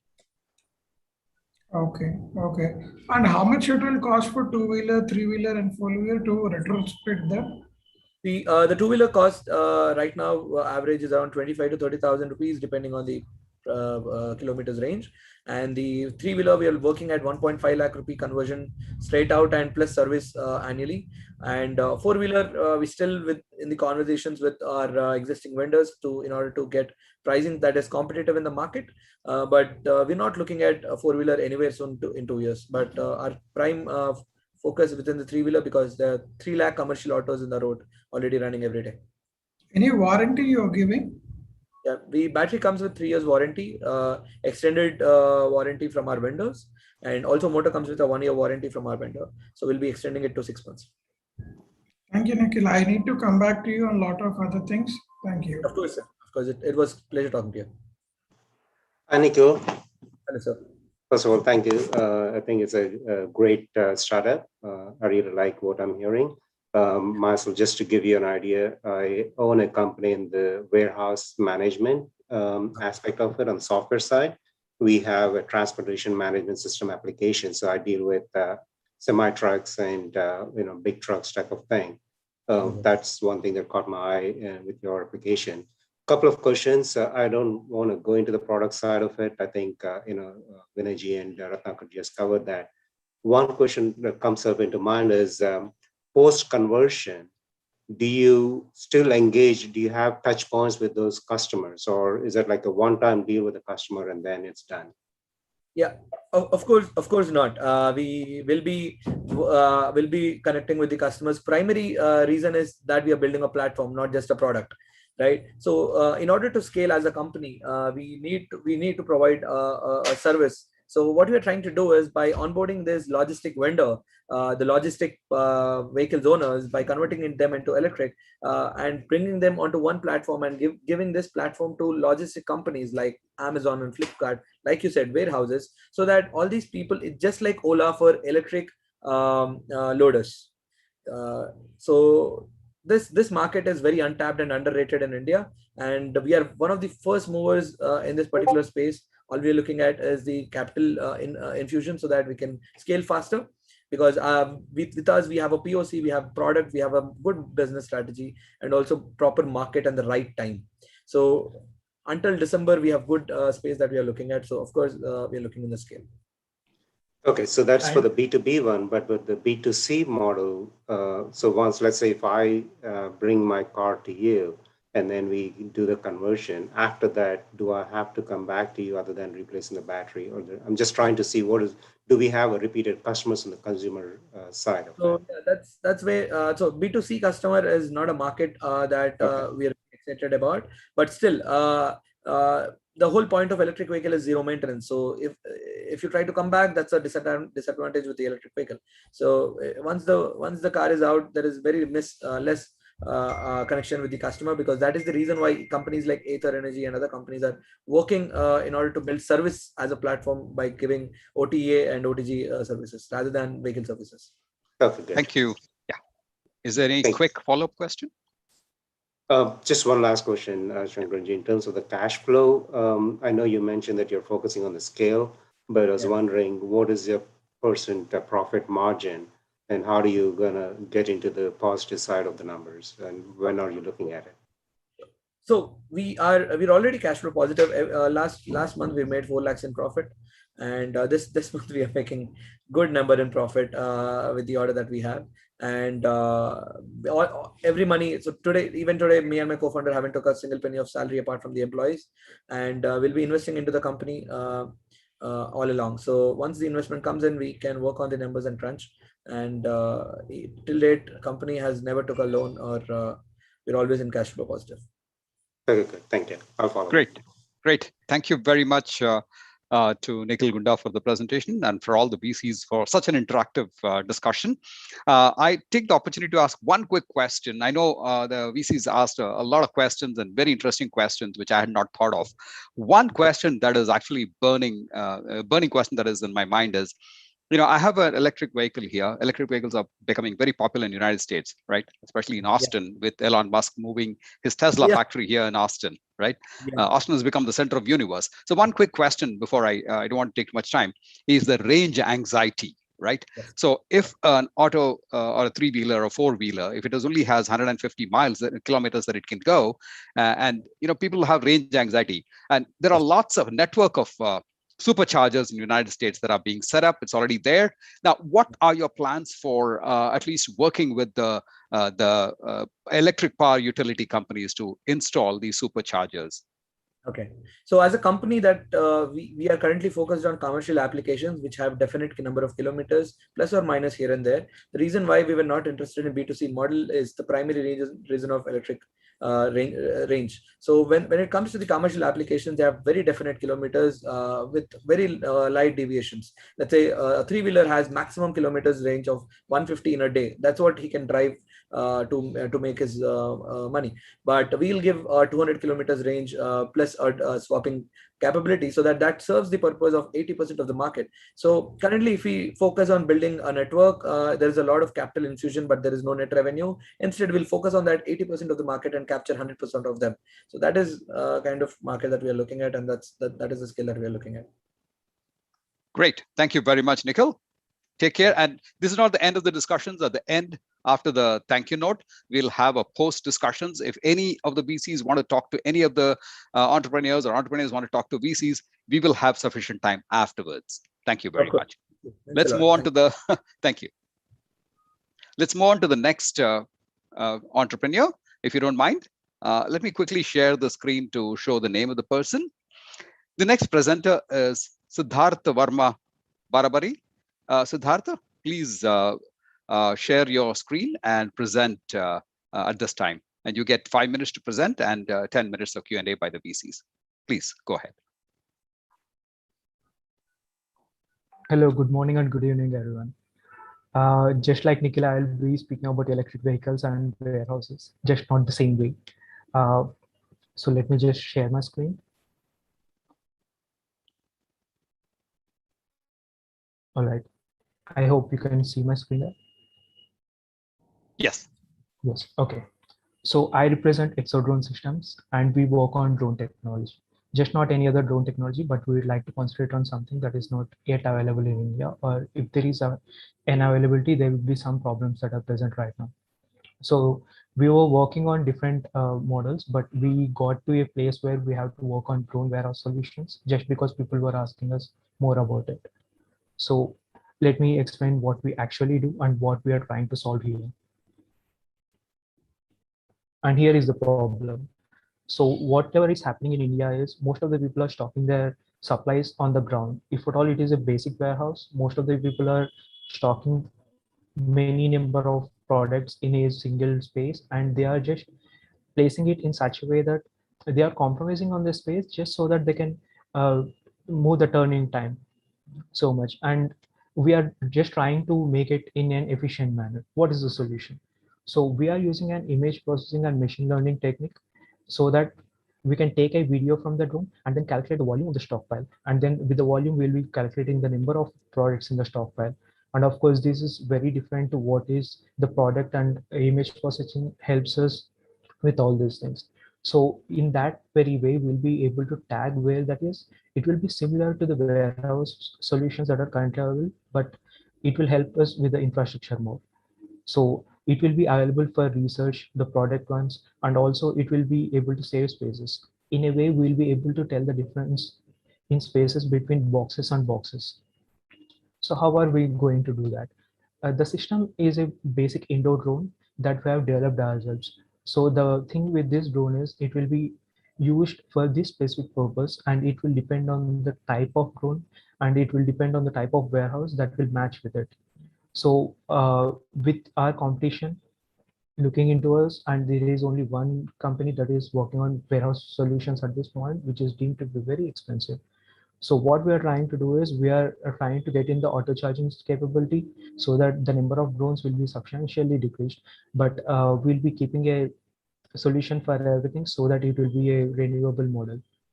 And also we have server connectivity for everything so that if a person has around 20 or 30 warehouses, he will be able to look for everything into his cell phone and then make judgments if at all he wants to move this product here or something like that. It will be available everywhere.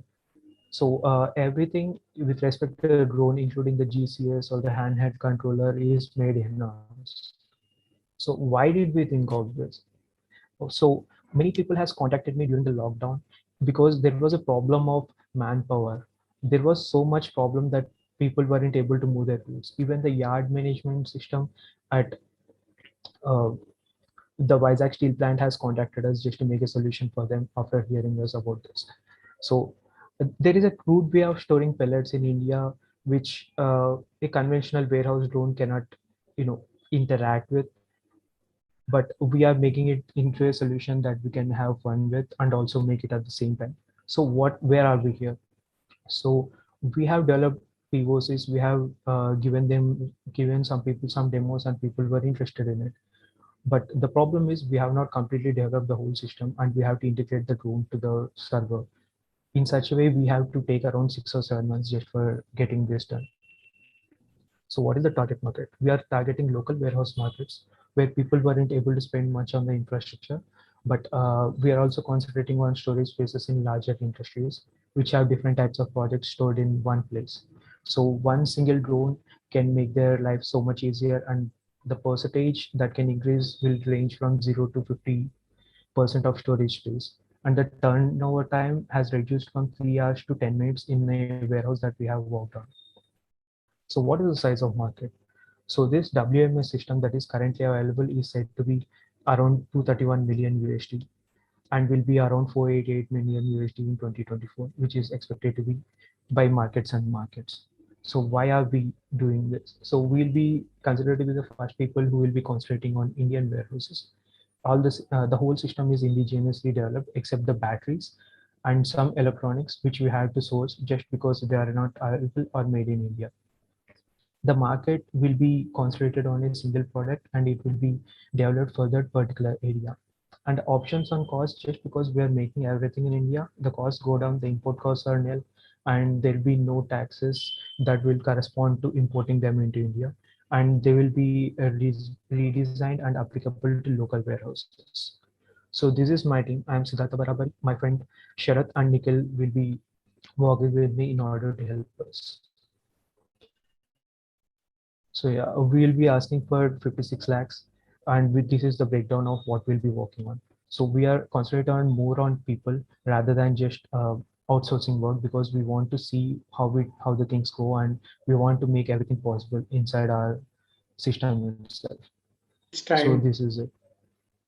Yes, sir. I'm done.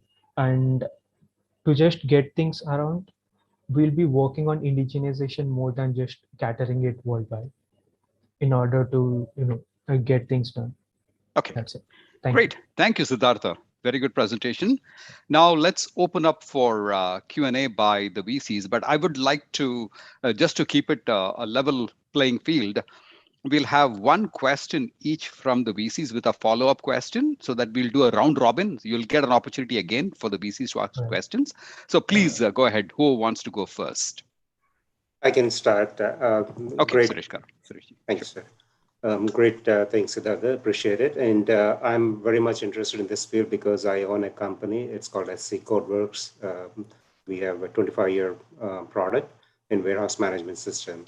Is this in the proof of concept stage, or do you have any existing customer that you're working with? We are working with 2 customers right now, and we're also working with 3 other tire manufacturing companies, just so that we can cater them in order to show them that we'll be able to use their warehouses at the same time, but also look at different problems that are existent in the market right now. Okay, so we have customers. Yes, sir. Sorry, go on. Sure, go ahead. So we have customers who are investing in our project, but not in such a way that they will be able to help us with the complete execution of the project. So some people are representing us somewhere in order to get us warehouses so that we can get in there as much as possible. Some are just helping us with the software technology and all that, but not in terms of financials. That is going on till now. Okay, one follow-up question, and then I'll let other VCs do that. What is the upfront cost for getting this setup done for, let's say, 20,000 square feet warehouse? So for a 20,000 square foot warehouse, it all depends on the amount of products that are getting in and getting out. If all you want recurring flights that can happen every 10 minutes, you would need only one drone. Because this drone that we have developed has an auto charging facility. You can opt for it, or you can ask someone to change the battery, but we would suggest to go for auto charging facility because it makes much easier, and then it will be even easier for people to understand what is going on. So I would say around 2 drones will be good enough for a 5-minute mapping of the whole warehouse. I think that will be all. Yes, sir. I'll come back later. Sure, sir. Next VC, please.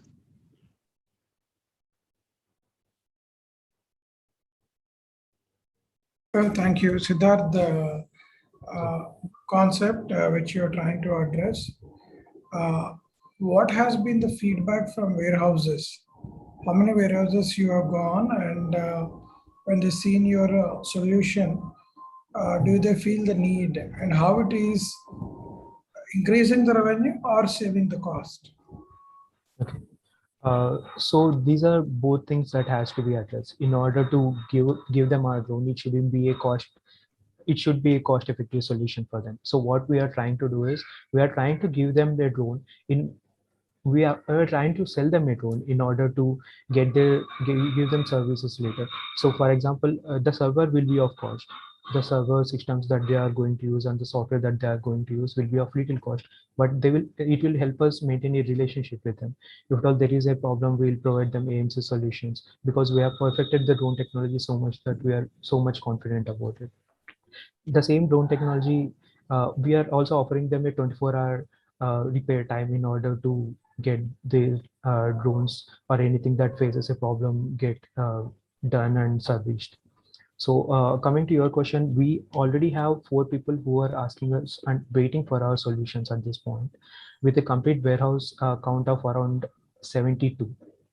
So we are pretty much confident with it, but we are not trying to just sell people this, but we are trying to map the whole warehouse in such a way that it will be efficient for them. Our target is for them to get their money back in less than 8 months. So the efficiency should reflect in such a way that the warehouse cost will be able to cover it. And that is how we are planning to do it. And also we have developed a GCS solution, that is the ground control station, where we have our own set of software, which will be very easy for the people to use. It is also open source software, but we have developed a algorithm where no one can actually change it once you give it to them. So it is actually modifiable, it is scalable, but it is also, easy for people to use. Yeah. Again, I have a bunch of questions. I'm sorry if I'm asking too many questions. No I'll try to be careful about that, but yeah. So I know that the drone laws have already been formalized in India, and I know recently they have allowed BVLOS. Yes, Are sir. your drones BVLOS compliant or not yet? So these things doesn't need BVLOS solution, sir, because the warehouse is usually flat, or the warehouse is usually mapped everywhere. But we have It's a some other VLOS solutions. solution, right? Yes, sir. So beyond visual line of sight solutions are available with us, but this particular solution doesn't need BVLOS at all, because And it will yours are map. quadcopters, right? These things are quadcopters. What are your payloads? So these things can carry a simple payload, a camera payload, but if at all people need a particular or perfect mapping solutions, then we'll be going for LiDAR payloads too. But I wouldn't prefer LiDAR payloads because they are really costly and really expensive to maintain. So my question is, would it be capable of doing box movements, or it would only be able to do visuals? No, sir, it will be able to do box movements too. It will have a matrix that will be fed into it. It depends on the customer. If we want to just scan the RFID and the product codes, it will be able to do it too. Everything is possible. Yeah, so I didn't mean about scanning. I talked about, Right. I was thinking about movement. So if I Right. want to It move a will be box able from to. point A to point B, can I use these drones for that? It can be used, but I wouldn't call it a particular solution, sir, because according to how they are storing it, it will just take more time. And the people who we are targeting doesn't need this kind of solution. So we are not actually thinking about it. So again, I'm sorry, I'm going deeper into this. So to understand it, it's not a last mile delivery solution. It's a visual optimization solution. Yes, sir. So rather than just calculating every box or calculating the number of payloads that are available there, what we are doing is we'll just get all the boxes in order to simplify it. If we have 1,000 boxes present there, and if we need 950 boxes or something, you will just ask the system for 950 boxes. It will show you the solution, and it will also show you if at all you need or delete any packages that are present in that very particular heap. Understood. So that is the kind of solution that we are looking at. Yeah. So you would not be comparable to a Maruti drones, right? No, Maruti sir, is not your competition. No, sir, not at all. But I would say Flyware is a company which is basically concentrating on something else regarding warehouses, but we are not direct competitors to them too. Okay, thank you. Sure. See, Siddharth, since you are using computer vision as one of the two, will you be cheaper compared to cameras in the warehouse if I put 10 cameras to monitor instead of using your drones? So the difference is that, sir, we can't really see it from all the sides. So what we are doing here is the mapping technology. We have considered using CC cameras or some other cameras, and we have kept the things around. But once we stack it up, we are actually reading the logo, and we are actually reading the certain kind of products, including the different sizes from the same company too. So that wouldn't usually happen if we are using a camera, and that would actually require more people to process it and see how it is moving, and it will require more cameras, which is basically costlier than a basic drone that we are supplying them. Okay. And it will require more servers too. Yeah. More servers to monitor. Okay. Yes, sir. And saving too. So how frequently you come back with a suggestion? What is the suggestion you are going to give? Somebody like me using a warehouse, what is the suggestion you're going to give by your software?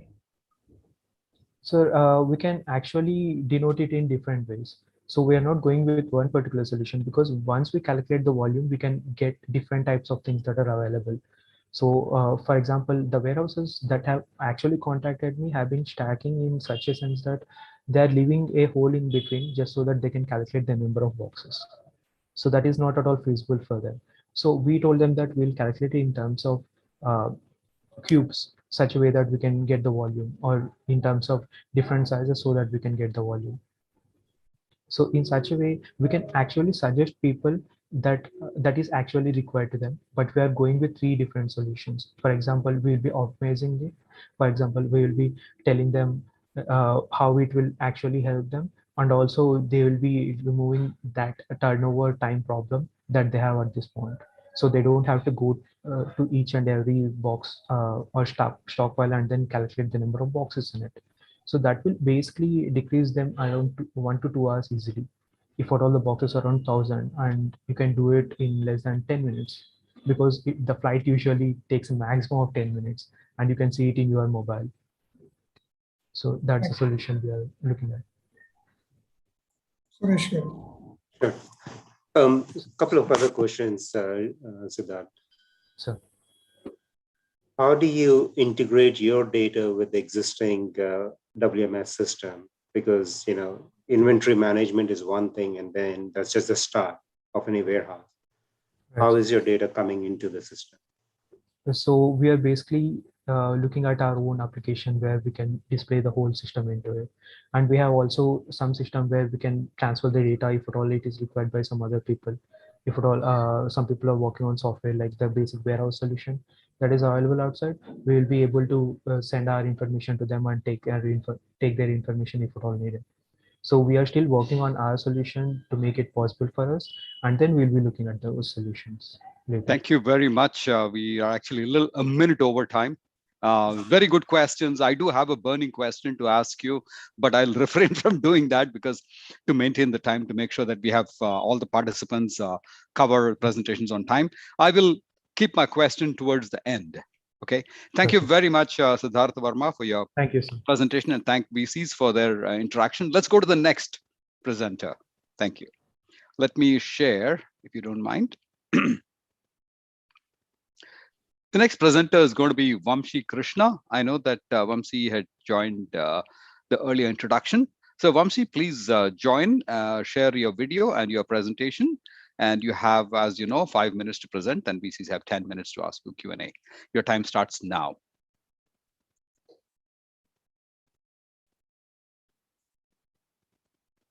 Vamshi? Yes, is my voice audible, sir? Yes, now we can. Awesome. Hello, everybody. My name is Vamshi. I'm the co-founder of the company SinoHub. So before I jump into the slides, he's Dheeraj, my co-founder. So before I jump into slides, I would like just to give a quick brief about what we're doing and why we are doing what we're doing. So what we're doing is we're creating an online learning platform for Indian engineering students. The thing is, engineering in India is a very popular career option. Every year, millions and millions of students opt to become an engineer. At the same time, every year, millions of students graduate from engineering.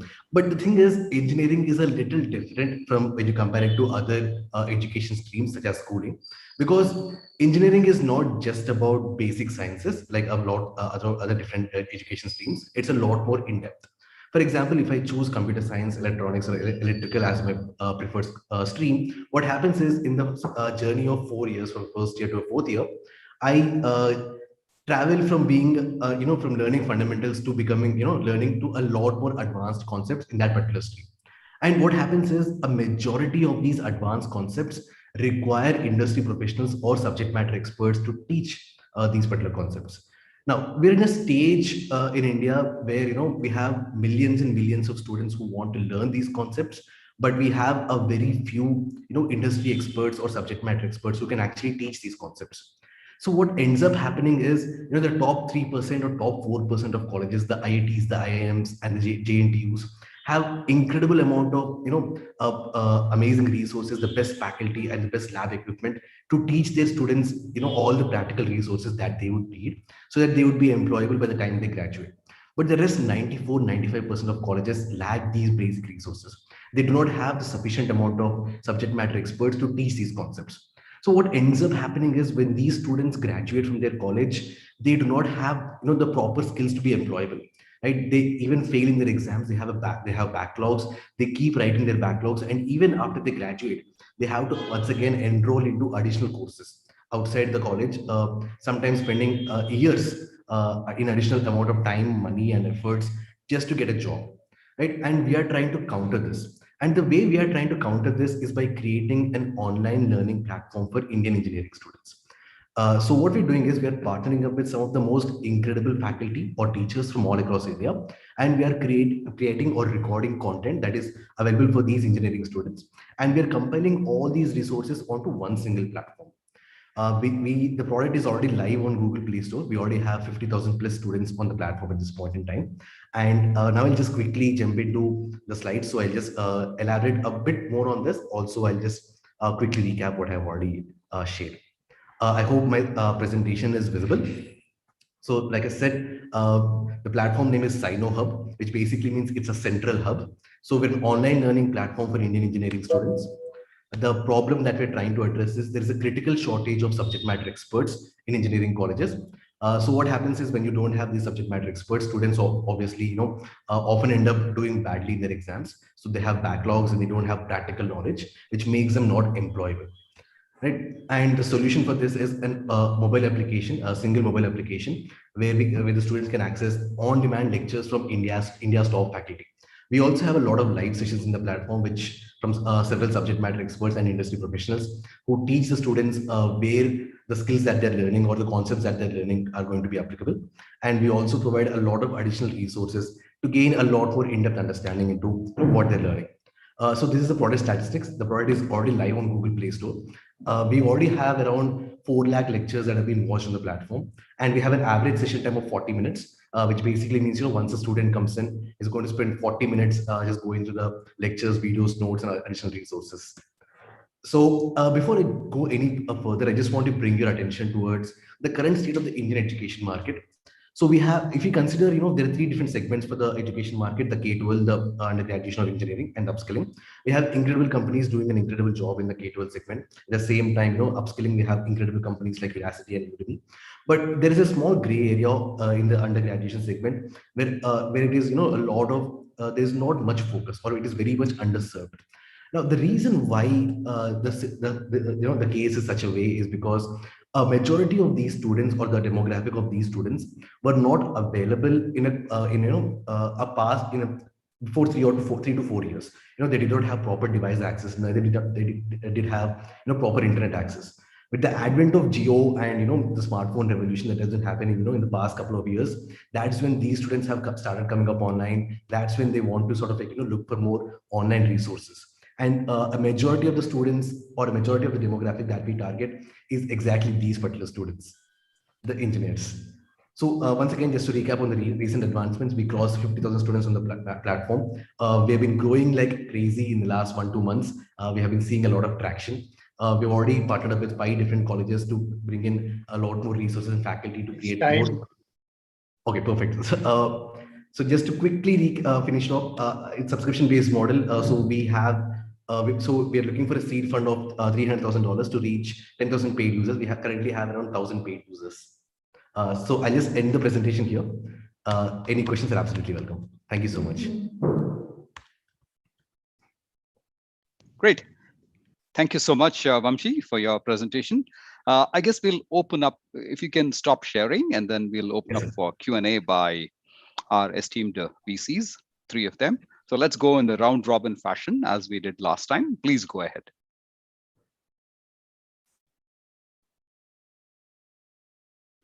I leave it to you 3 to start the discussion. Thank you. Vamsi, I think it is a good presentation. I've seen in engineering colleges, the need is there today, looking into the market scenario. Hyderabad Angels has invested in one startup called ePathshala. They are in engineering colleges looking at NAC grade A. What they did is they brought most of the live sessions in engineering colleges as a video in Bangalore, Kerala, Orissa, to some extent in Andhra Pradesh today. Have you, and we also seen another startup called OnSchool. I think you would have seen onschool.com. They are in the similar space. So how do you see this competition when you're trying to pitch onto the platform? Why people need to come onto your platform to look into the classes? Absolutely. That's a wonderful insight that you've given us, sir. And also talking about Unschool as well. I think they focus mostly on, post-graduation stuff once you graduate, the skills that would be required for the industry. Whereas what we do is we primarily cater towards the academics. And also what makes us different is our application is a lot more personalized towards the curriculum of the students. You know how engineering students are inherently lazy and they want everything to be spoon-fed to them. What we do is we just make sure all the content in our repository is sort of like, matching their exact curriculum. For example, if I'm a JNTUH student, once I log in and I select JNTUH, I get all the syllabus and all the content based on exact my particular curriculum. So that makes us inherently different from any other platform in the market. At the same time, a lot more appealing to students as well. Yeah, before I give it to Suresh Garu, one of my cousin is studying in a good engineering college in Hyderabad. They have introduced Coursera. Yes, sir. They are also there as a part of curriculum for them. So how do you, that's my only question for me, Vamsi, you are getting into a crowded space where people are using, even KLU University, they also approached us, they're using some software. Definitely you are doing a good job, but it is getting crowded. That's the only point which I can say. But you need to bring a clear differentiator. You cannot say that whatever curriculum college is using, I am bringing the same thing. Got it. Yeah. Yes, right. sir. So just to add a small insight into what you said, it takes space is crowded. I absolutely agree. But the segment that we are focusing in is not sort of like, we're not bringing into upskilling. We're focusing especially into academics, whereas Coursera does not do that. So in this particular space, with the current amount of demand that we have, we believe this is not a crowded segment yet. Okay. I'll leave Suresh Garu. Thank you, Ratna. Just following up on that one, what is the pricing model? Who is going to be paying your app money, the student or the university? And what is the projections, like how the profit is going to be coming out?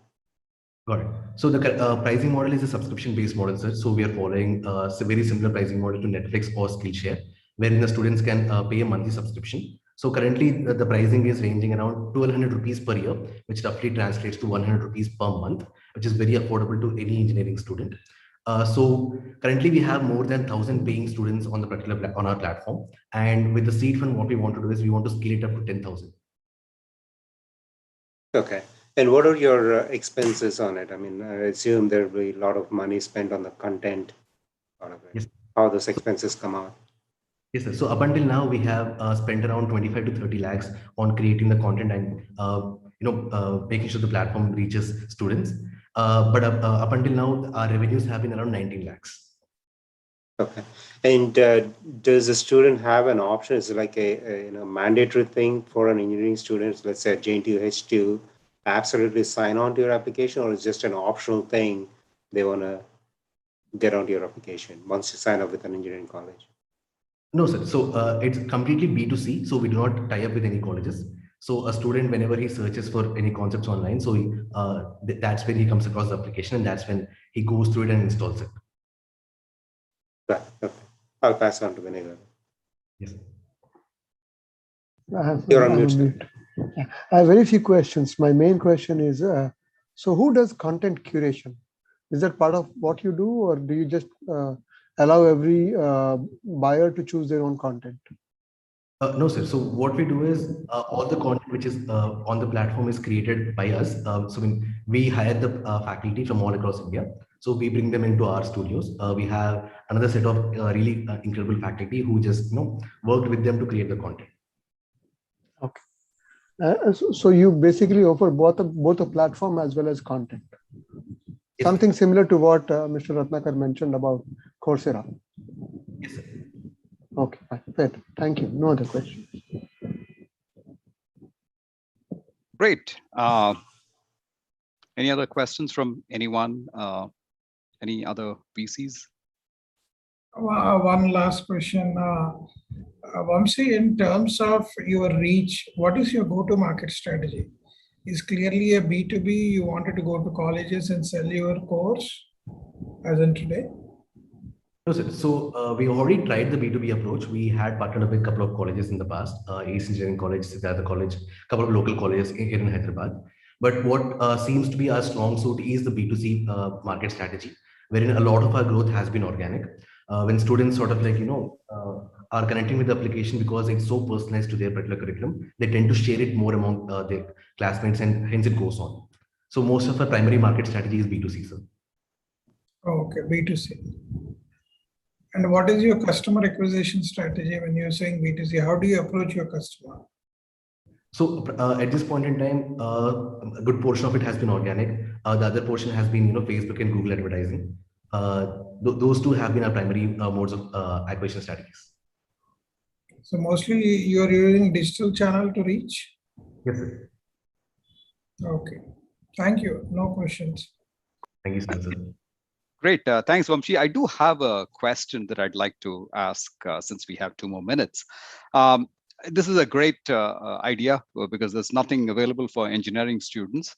And I think it'll go great lengths. The question I had in mind is that this market is a little bit flooded in terms of other education like Vedanta and Byju's. I've been keeping track of the educational programs in India, right? So how do you stave off the for them? They're huge, right? Byju's is so huge.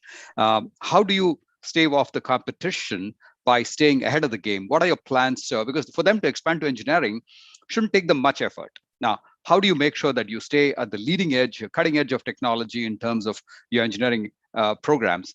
Can you expand on that?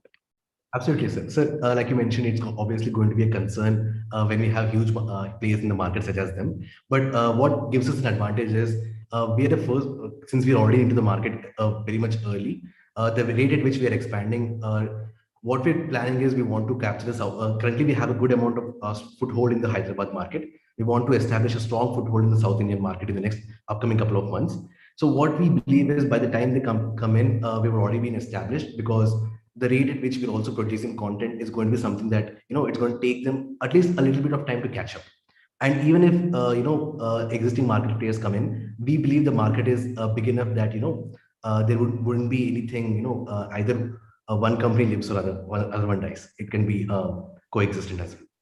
Okay, very good. Coexistence is what you're looking at. Okay, great. Thank you very much for your presentation. Let's go to the next entrepreneur with their invention. Thank you very much, Vamshi. You can stop sharing. Actually, you've already stopped sharing. No worries. Shankaranji, with your permission, we have 1 more minute. I wanted to see if anybody from the audience had a question. Oh, absolutely. Absolutely. I have a question. I have a comment to make, Shankaran and Praveen, if I may. Yes, please. Go ahead. So let me give my 2 cents here. And I think he has touched on a very good area. And I don't think so. Correct me, somebody need to advise me, because the competition is very localized. And there is not competition for what he is visioning right now. And in that sector of engineering, I see a lot of potential, my friend. If you be persistent, you have touched the right heights and moving along with a good plan. And I see that you will prevail. And I thought of just sharing my 2 cents, and that's how I see it, because I have my ears to the ground. Believe me, I stay informed. So my suggestion is keep pursuing that, and our council will be always there, the team, to help you in any of your areas, and move forward. I would, I will encourage you. I just thought of giving you my comments for your endeavor and your zeal and stamina you're showing. Thank you. Thank you so much, sir. Your words mean a lot. Shankaran, with your permission, may I ask you a question? Sure, please go ahead. Okay, Vamshi. Okay, you are going to train the students and guide the guidance and all, right? How do you measure the success of the students after giving all these things? How do you know that, or how do you measure that they are really doing good? Sir, at this point in time, we do not have any direct way to measure the success of the students. But what is a clear indication is that a majority of the students who have subscribed to us in the past have continued to stay onto the platform for a really long period of time, and we see a majority of these students being the active advocates for our platform. We have seen these students actively campaign for us in their colleges. We have been to several colleges to have multiple sessions just on the basis of requirement of those students. So in that aspect, we see that the students are finding a good amount of value in the platform. Very Thank good. you, Vamshi. Yeah. Very good. Thank you, Vamsi. Very good, encouraging words from Abdul Salam ji. That's very nice. Thank you, and we will have more Q&A later on if there are other questions. Thank you very much. Thank you so much. Let's quickly go to the next presenter. I'd like to move to Dr. Surya Narayana for his presentation. Surya Narayana garu, please share your presentation and your turn on your camera, please. I guess, Vamshi, you have to stop sharing.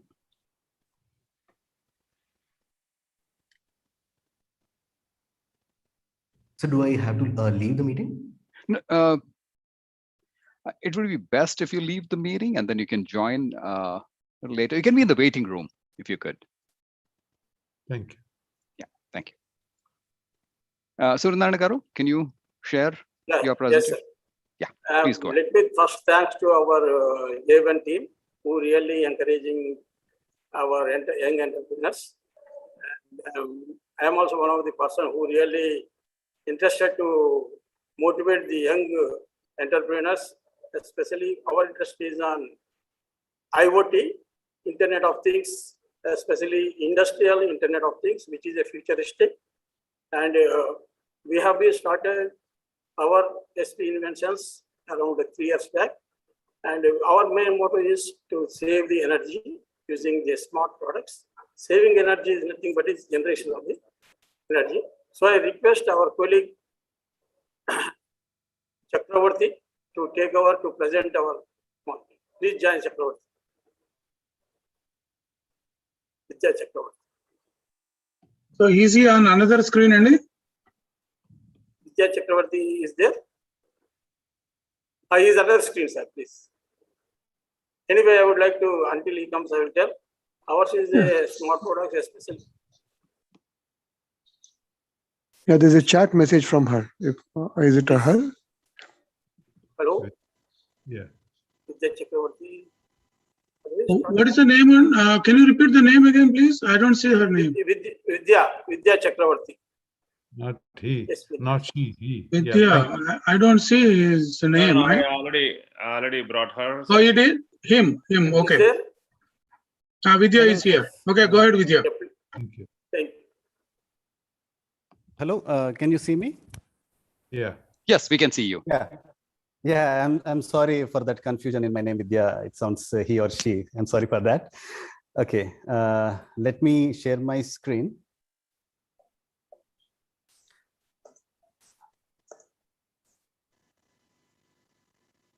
Is my screen visible, sirs?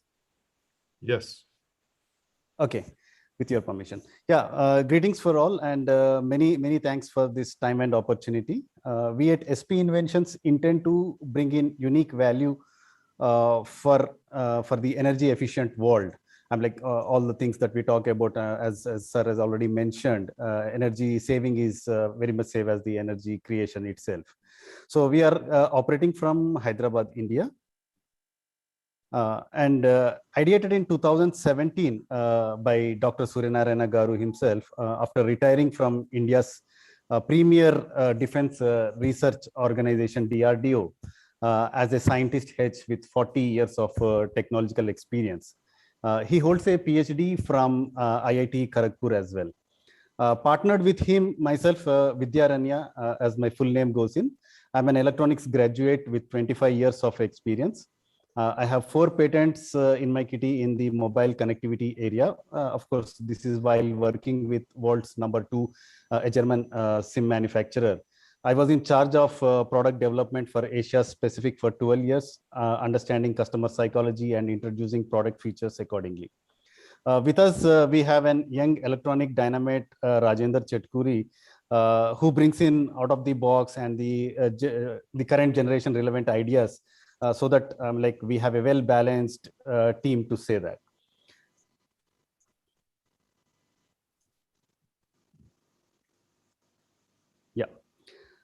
Yeah. So our key focus area is building energy efficient systems, which can be segmented as products related to the residential, like day-to-day household items. Some things could be related to the commercial and categorized into the institutional and also into the industrial.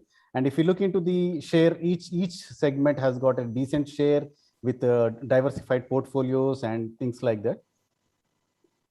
And the roadmap that we have chalked out for ourselves it has a kind of an organic growth, both in terms of what technologies we wanted to adopt and introduce, what markets we want to target, and that's how we have chalked out. So by 2020, we were already ready with producing product smart systems, which are standalone in nature, which could be plug and play for systems, mostly targeted for residential and institutional segments. And we were predominantly focusing in and around Hyderabad, Telangana, and Andhra regions. By 2022, we would want to introduce our portfolio into the segment of connected devices, wherein the devices can talk to each other and can bring in more value. And at the same time, we want to get into pan-India kind of market. By 2024, we want to get some kind of a national recognition by our contributions at the Indian level, and also enter into the most sophisticated industrial segment. The following are the key players in the space that we were targeting. Of course, the product offerings are different of what they offer and what we offer, but more or less they are categorized into the energy saving segment.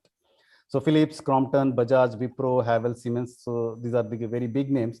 But if we notice, we still have a very decent or considerable share captured by the unorganized segment, which includes some of the Chinese imports and Indian made local manufacturers, things like that. So here our strength is like we are very specifically focused into an area of this energy efficient lights.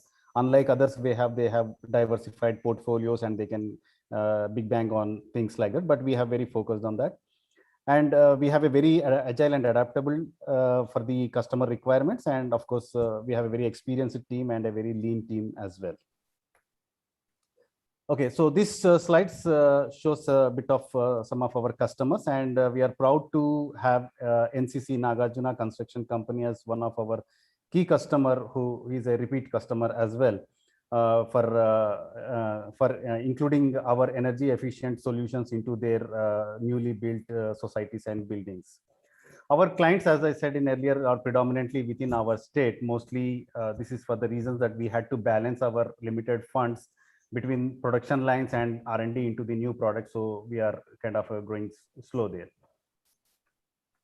Yeah, and we do participate in, I'm like, we just don't work in silos. We do kind of, get into collaborations. We do get into exhibitions. We do kind of share our technologies with other people and kind of, yeah, unfortunately time up.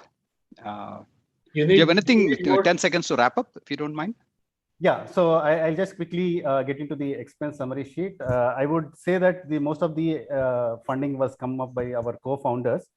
And if you look into the kind of things like that, we would say we can claim today that we are more kind of a stabilized. I think we can go to Q&A session, Andy. I think we're sorry about that.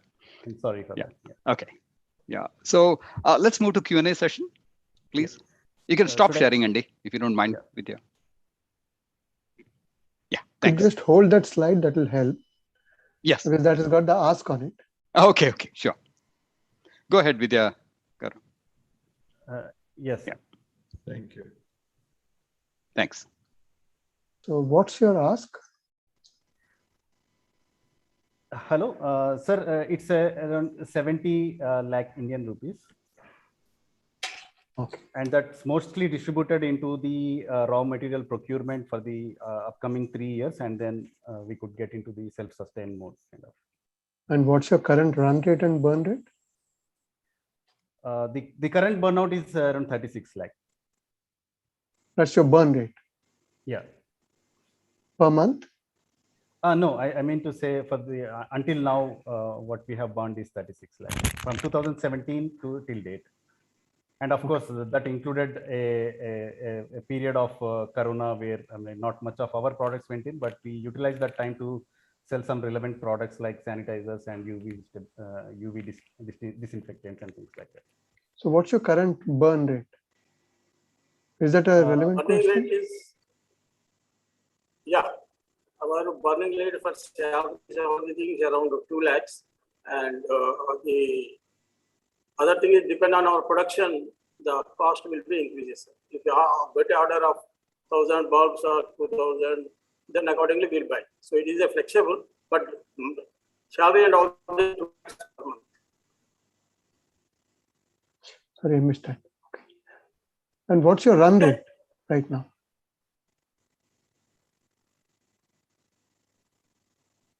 The question is, what is the run rate?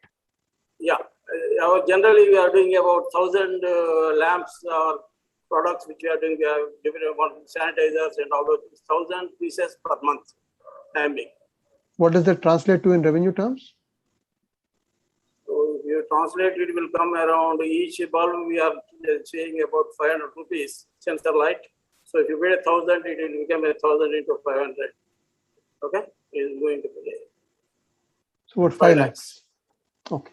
5 lakhs is what you make as revenue and 2 lakhs is what you burn monthly. Yeah. Okay, fair enough. Thank you so much.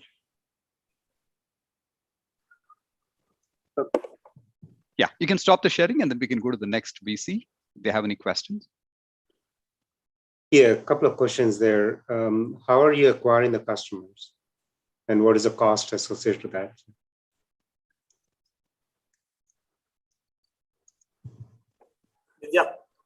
Yeah, sir, mostly it's with the distributor network. Currently, there are many distributors in and around Hyderabad who do supply to the entire state. So we do give them the samples, and then when the order comes in, then that's where we supply them the respective regions. Okay, do you have a pipeline of the customers, or is it like, every month you have to really, you don't know what the revenue is going to be? As of now, there are very few customers who can give us a pipeline like builders and other associations. But these distributors do take away for B2C also. So in that case, the pipeline is not very clearly mentioned by them. But when they do get a B2B, that will directly land onto us and we manage the pipeline. Okay, thank you. Ratnagar, please. Thank you. Thank you. So tell me why NCC choosing you when there are other brands which are doing similar thing. Is it the price point? Is it the quality? Is it the service? Which has attracted them? Number one, sir, when NCC picked our product portfolio, at that time, there weren't any equivalent products into the market. Like the markets were like more of connected devices or operated from the mobile and things like that. They were not directly a plug and play kind of a scenarios. And our product was completely targeted for this kind of an audience, wherein you fit and forget kind of a thing, and then it takes care of the things like that. And fallback of that, the price also matched them and the service that we give them. So those are all kind of added advantages later on. Thank you, Vidya. But I'm saying today, if I am a customer to you, why I need to come to you? Is it quality? Is it price? Is it service? Or it is the warranty of the product which I need to look at? Number one, sir, in fact, like we have come a long journey of these rejections of the products and kind of a thing. So we had made our own, I'm like, as sir is coming from a good defense organization lab with a process oriented thing, and I myself coming from a German culture of inculcating this culture. Despite this, we do have some kind of defects coming in, so we had to take them on our burn. So we gave them the good warranty and service, and then we kind of analyzed the issues and all that. So that's where we kind of gave a good product quality eventually. But the customers trusted us in the first place for the service that we gave them. And coming to the price points, yes, we were very reasonable for the initial kind of customers, for the first early adopters. And we were very selective in introducing this product portfolio where that our burn is also not high. So that's the reason we kind of introduce a very small portfolio of products which can be used by anybody, plug and play kind of a things. Otherwise, in the roadmap, we have more connected devices where they can go for a scale. Understood, Vidya. Now coming back to your revenue piece, what I see from the slide is 2021, you made a revenue of 6 lakhs and you incurred an expenditure of 13 lakhs, correct? Around 6 lakhs towards your material and 7 lakhs towards your expenditure. What has been presented in the slide. Yeah, so that's the reason. Yeah, true. Very recently, we have been invested in a brand new office for ourselves. Until then, we were working in a kind of a workshop, kind of a shed, very small place and all that. So now we moved into a 2000 SFT office, brandly constructed on that expense. Okay, okay. So the burn of 200K, 2 lakhs per month is not right, what you mentioned previously. And what I seen your margins are around 35 to 40% on the product side. Yeah, in fact, sir, the products are diversified. So for some products, like it's like say 100 rupees BOM, so kind of 150 as a sell price. This is like the most moving products wherein the distributors are interested in. And then we'll introduce some. We also have a portfolio wherein something like an 800 BOM, but 4,000 is the kind of selling price kind of thing. So on an average, we'll have to take what volumes will come where and all that. So. And is your products are inbuilt in India or you are importing? Sir, all of them are indigenously designed in our labs. Designed in sense the software is designed and the hardware is designed. But yes, the components for that has to be kind of has been a BOM part of the ICs that has to be procured anyway. But assembly service is also in India. PCB manufacturing, everything is in India, except for the component. Only product will be procured. That's the reason Suryanarayan Garu has told you need to have money for procuring raw material. Yeah. Okay. Okay. Now tell me, what is the demand you see from April to July and what is happening from August to December? What do you see any forecast? Suryanarayan sir, can you take this question? He is not there. Oh, sorry for that. No so issue.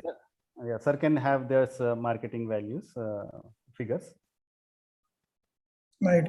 Vinay sir, Suresh, you have any questions for Vidya? No, I'm good. I have no other questions. Samir, I'm good for now.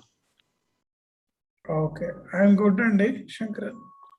Yeah, thank you very much, the VCs, for the questions. We have 1 more minute. If anybody else from the panelists have any question, we can entertain that now.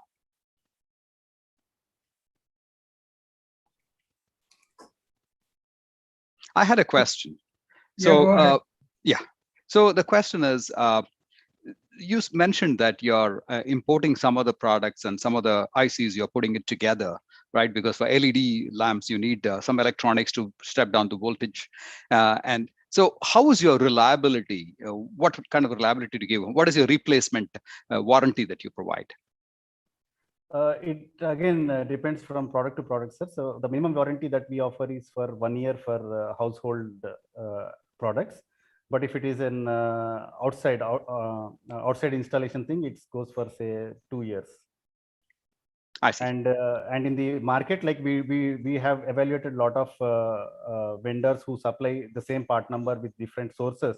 But we tend to realize that the shipments from the Taiwan are more stable than those are coming from Shenzhen and things. I see. Very good. So I know that these bulbs, LED bulbs themselves are warranted for like 50,000 hours, 100,000 hours, million hours, but the electronics that goes behind it is the one that generally fails, right? So that's the reason I asked that question. Maybe we can have more discussions in the post event. Thank you very much. Thank you very much, all. Thank you. Let's go to the next. Yeah. Any questions? Okay. Let me share the screen again and invite the next presenter. So we had Dr. Suryanarayana. Next, we have Jagan Chittiprolu. Jagan, please do share and turn on your camera and present, please. Yeah, thank you. Thank you. So first of all, thank you very much, JN Hyderabad. And hope I'm audible first. Yes. Yes, you are. And are you able to see my screen on my live? Yes, we can see the screen. Thank you very much. Thank you, Shankaran. So first of all, thank you all for taking the time. And my name is Jagan Chittiprolu, and I am based out of Seattle. Today, I'm going to be presenting about India Agri-tech startup called Samita Crop Care Clinics. So just give you 30 seconds intro of why we have built this kind of a project. And first of all, I've been in Seattle, as I said. I've built 2 successful companies. One is a technology staffing company. Then I've built a data company, and the data company called Navis Analytics. And with that experience, we have built I got a chance to work with a lot of agri-tech farmers in Western Washington and Napa Valley, where we have built hardware technologies for the farmers as well as the data analytics solutions to the farmers. And that experience gave me an opportunity to be part of the agri-tech ecosystem, but primarily I'm a technologist, and data is my core competency. And with that, I've been thinking of how do we take this idea back into India, because I know how the technology is being used for the farmers. And since I was born and brought up in India, in a small village, and I do see how the Indian farming is happening in a very rudimentary way. And how do we take the high-end technology back into Indian small and marginal farmers? And that is where my passion, and that is where I wanted to help the Indian farmers going forward. And with this note, and I've been talking to many plant experts, plant pathologists, faculty members, and almost I did 4 years of research. And that's research in order to, before executing this project, I wanted to do an executive MBA at Harvard Business School. I went to Harvard Business School, and I understood how the business are going to be built in the rural areas. I've studied lots of technologies. And coming back to the problem statement that we are going to be talking about is that, so with the problem statement, what we have done is that the Indian farmers are primarily facing the problem statement is that when it comes to this use case, I'm talking about the citrus orchards. Citrus is what we have taken our research and understand what exactly the problem statement the Indians are facing. So there are a very 100,000 foot above. There are 2 big problem statements from a citrus orchard side. The average yield per acre is approximately 6 tons in India versus the Western countries is 16 tons. And second, the problem statement is that the average, the life of a farm is 12 years versus up to 45 years in Western countries. So that's the biggest gap that we have seen it. And how do we increase this crop longevity and increase the profitability is what the objective of this entire startup. And so in order to build this solution, we have built both data-driven applications, data-driven both below the ground, above the ground, on the ground. And that is where we have built in-house telemetries and hardware drone data. And when it comes to the experimentation point of view, we have done an experimentation in Telangana. We have signed up 5,000 farmers, and we have been auditing 350,000 trees and 52 varieties of the trees, and month on month is a 16% growth. And this is our leadership team, and with Dr. Shamsundar Reddy is a renowned crop advisor, and with me, Kalyan. Saurabh is an advisor from my classmate from Harvard Business School. And what we are going to be asking is that next 12 to 18 months, we are going to be asking 2.8 millions, and we are going to be onboarding 400 people team for this. The outcome that we are going to be generating is a 10 million. And our objective is that net promotions NPS is going to be net 90%, but the data that we are going to be capturing is the plant data that we are going to be capturing, every plant, the data that we are going to be capturing in. And in a long term, what we are going to be doing is that we are going to be doing a lot of input linkages and market linkages and credit linkages, and crop insurance is what we are going to be selling the products on top of it. That's the additional value that we are going to be generating through this. Since data is going to be key, and we are going to be capturing the data at the farm level with our own team, with the technology as well as subject matter expertise. So with being said that, I'm opening the floor for the question and answers. And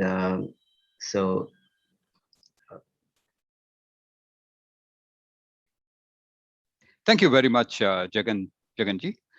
We'll open up for Q&A with the VCs. Awesome. Can you please stop sharing if you don't mind, Jagan? Sure, definitely. Yeah, thank you. Yeah.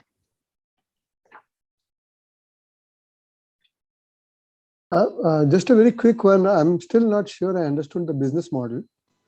What is being sold? Who buys? Who pays? What is is it a SaaS model or is it a product sale model? Could you just elaborate on that a bit? It's a SaaS model, and the services are directly being consumed by the farmer. And the farmer is going to be paying on the subscription based on the OPEX rather than the CAPEX. So the CAPEX cost is going to be borne by us. That includes the drone data, that includes the telemetries, that includes the subject matter expertise, the field advisors, and so that's going to be CAPEX on us. But rest OPEX will be paid by the farmer. 10%. So what is the per acre? Is it per acre payment, or is it a per acre usage payment, or how is the model made? Yeah, the current market, the farmer is paying per acre 1,000 rupees per month. Okay. So 12,000 rupees, let's say, per acre per year. Per year.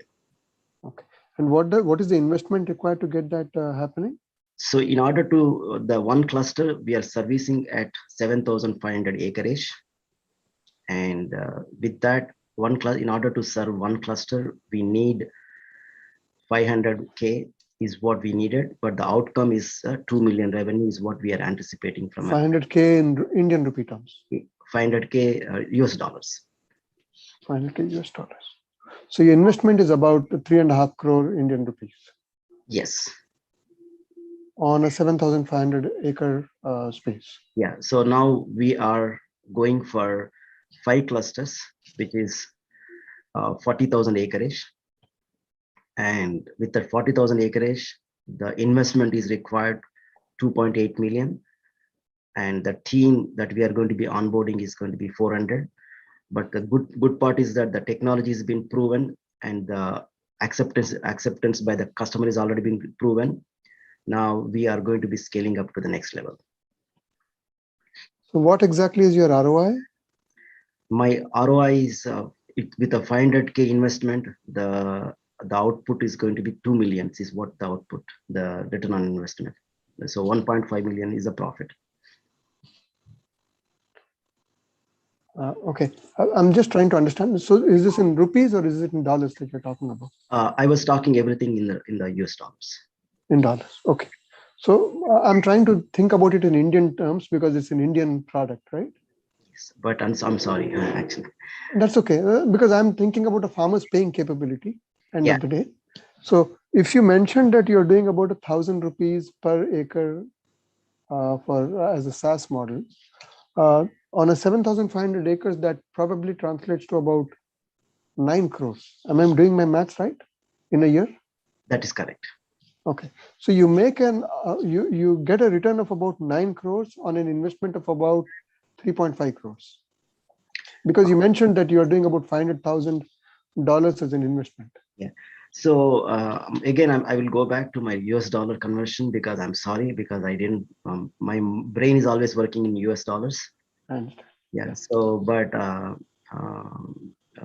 every 7,500 acreage, the investment is, our cost is going to be $500,000, which is a 3 crores. Correct. And the output is going to be the 2 million, which is going to be 14 crores. Is what the revenue that we will be generating. So that means 11 crores is the profit on the table. Per year. Per year. And okay. The second year, it will be increased even more because there is no CapEx in the second year onwards. So why do you need any of us? We don't need fund because because we are capturing the fund only post harvesting, and we just need that fund for next 2.8. After that, it will be self-sustainable. 2.8 meaning? 2.8. $2.8 million, which is approximately 21 crores, is what we needed to serve 40,000 acreage. But after that, it will be self-sustained, and it will be a guaranteed to be a unicorn in next 36 months. Okay. So in essence, you already have your first client onboarded with 7,500 acres. Is that right? Yes, we have experimentation done with the 3,500 acreage. Oh, 3,500. And that's already giving you returns now? Yes, it is giving returns, but the booked revenues is there that we will get. The recognized revenue will be in the next 9 months. Can you elaborate on that, please? Meaning the farmers have agreed that agreements, and they will be paying us after 9 months after the post harvesting. Okay. One last question. I'm sorry, I'm asking you too many questions, but I just want to get the maths right in my head. Yeah, absolutely. What is the delta of revenue that a farmer sees? Say that again. What is the increment or what is the improvement in revenue that a farmer sees? So there has to be a delta for him also, right? Exactly. So he'll pay you out of the delta, isn't it? Yes. So let's assume that if right now he's making 1 lakh, by leveraging our services, he will make for sure 1,30,000 rupees. So that the delta 30,000, out of that we are going to take only the 12,000, and remaining delta he will be taking it. Per acre. Per acre per year. 1,30,000 revenue I'm talking about. It's going to be the increased revenue. But this is all dependent on the sale price for the farmer too, right? Yeah. So the sale price also we are going to be connecting with the right market linkages. That's one element of it. But we can also reduce the cost by input input cultivation cost as well. So you are improving productivity. Fruit quality, right. And also the market linkage, increasing the more revenue to the fruit. Okay. My biggest worry in India, and I don't know how long you've been in the US now, the price fluctuations are pretty strong on agri products. Correct. So, I mean, the kind of margin that you're talking about for a farmer could just get wiped off in one bad season. I mean, one good season for consumers, but one bad season for the farmer. But apparently there are 5 cash crops. Citrus is one among them. It is continuously producing great profits to all the farmers, which everybody is agreed upon. Okay. Okay. Then, thank you. I have no other questions. Thank you. You would be okay with a debt-based model then? Is that correct? That should be fine because we are guaranteed about, even that is much better because that is we are not going to sell out our equity, a lot of equity. We wanted more equity in our pocket. Okay, got it. Thank you. Great. Thank you, Virya Kumarji. Next, other VCs, please. Thank you, Jagan. Thank you for wonderful presentation.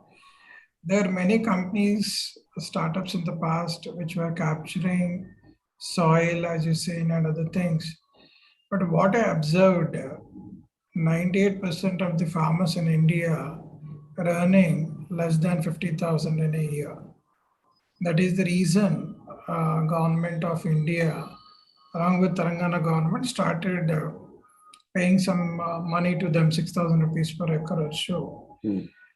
Their affordability of paying additionally for the software has been low. That's point number one. Second thing, most of the technology which you have brought in is already used by large contract farming companies. If you would have looked at, Tata has an organic chain and other things which we already seen. Now coming back to the play, you said you deployed your software for 7,500 acres.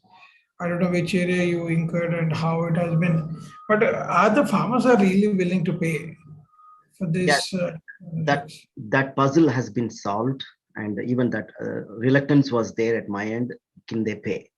And the puzzle has been solved. Now I have seen the agreements already paying, the customers already paying to us. There is a fund in our agreement in the bank that can be checked during our due diligence process, Ratnakar. So why farmers are paying it? Any reason for it? Because you're saying we will give you the data, it is useful for them. So we don't sell any data to them. We basically, the outcome is going to be the quality increasing directly. So that means the farmer is not going to be using our technology in anywhere because it's a crop care clinics. Our responsibility is that every plant to be healthy. Using our AI and machine learning, we have built the systems in such a way that every plant health is been measured through our technology and our subject matter expertise. And this is what I have been doing it since last 4 years, and no one in India have touched to identify at the plant level. Maybe there are lots of startups, telemetry side, drone side, advisory side, and fertilizer input side, but there is no startup touching at the farmer with the subject matter expertise in India. Time. I think time is up. Yeah, thank you, Ratnakar Garu. We can actually, yeah. Suresh, do you have any questions? Yes, I do. Yeah, sir, quick question, Jagan. The 7,500 acres that you mentioned, the capex is 500K. Is that 7,500 contiguous acres that you have to have, or is that like anywhere else? How does that work? Yes, that's a very, very good question. And because we are looking at cluster means a contiguous of the, let's say 3 mandals is what we classified. But in village, if you look at it by village, our classification is going to be 500 acreage or 400 acreage is what we are going to be. We don't serve remote area. So we go one area, we just deploy a cluster there. We just deploy a 100 people team in that area and deliver the service continuously. What are your challenges in customer acquisition? Because I come from a farmer's family. And I've seen getting 20 acres in one place and having all these people to agree on something has been a huge challenge for us. Yeah. So I was wondering how you guys are, solving that problem. That puzzle also solved because even I had a lot of apprehension. And initially we were being treated as selling the fertilizers or pesticides, but lots of education has been put on the ground. And now the respect is coming from the farmer saying that, yes, these guys are coming to help them out. Would that be the same thing that you have to do for wherever you go to scale it up, or that's a part of one of the strategy that we should do lots of education seminars before we onboard the cluster. And that cost is included in the capex thing, or is that separate cost that you have to put into? It is included. Everything is included within the 500K. Very good questions. Can we move it to the end of the session? Sorry about that.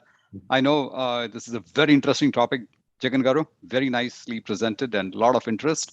So I would say let's hold off and towards the end. Thank you very much. Please hold off your questions, okay? Please don't forget them. Yeah. Shall we move to the next presenter? And let me quickly share and show who the presenter is. we're going to move from Jagan's presentation to Purushottam Babu. Purushottam, please share your screen. Online.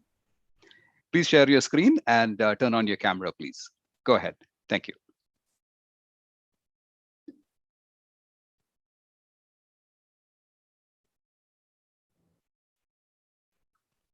Purushottam? Yes, sir. Yes. Yeah, please go ahead. Are we audible, sir?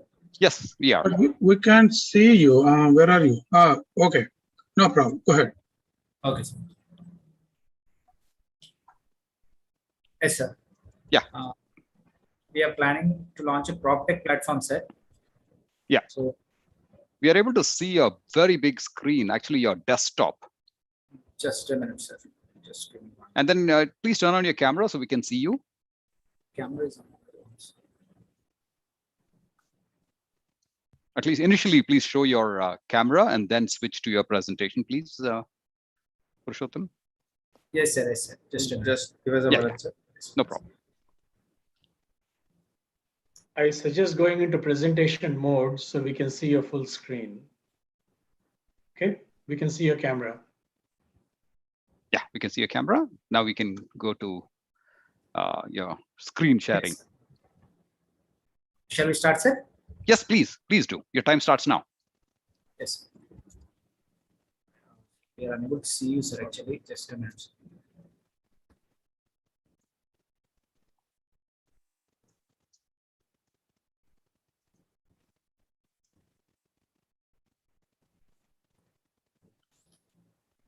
Yes, now we can see it. Proptech. Yeah. Go ahead, please. Yes, sir. So coming to introduction, the cost of acquisition of a real estate property is going high and high every year.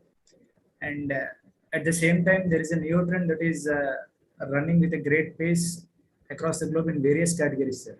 It's coming to urban mobility, Uber and Ola, and Airbnb and OYO in hospitality segment. And there is one Dunzo startup, especially in India, with respect to supply of shared manpower, sir, for our daily needs.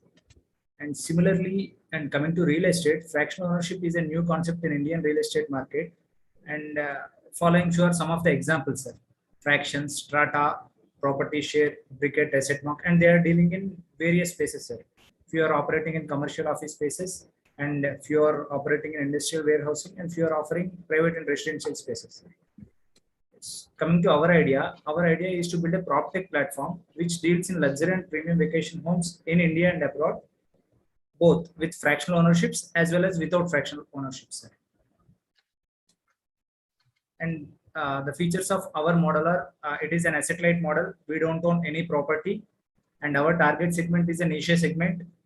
And our model is a globally adaptable model, and the scalability levels are very high. Yes. Now, considering a family luxury vacation home like this, we intend to offer such homes in multiples of shares of 110 share, wherein a maximum of 10 people can jointly own such vacation homes using a property-specific LLP. So our role in the entire cycle will start from identification of properties, beautification and interior designing, sale and assistance in ownership transfer, and all activities pertaining to LLPs. We also enable homeowners schedule their stay to our user-friendly mobile app. We also handle statutory requirements. We may help in maintaining homes and also assist in resale after the initial lock-in period. So in our model, each shareholder will be entitled to 36 stay nights in a 365-day period. So beyond that, subject to availability, they can be used at a modest fee. So this scheduling can be done a week in advance to 1 year in advance, which can also be cancelled up to 45 days before the arrival without any negative impact. So this is our proposed revenue model. So we intend to deal with luxury properties which come around value of $1 million. So there are two sources of revenue. One will be the service fee that of 1% we will charge from each shareholder, which will total to 10% of the total property value. And the other one is the annual maintenance charge, which will be charged from all the shareholders. So these are our financials. So we intend to raise $2 million investment.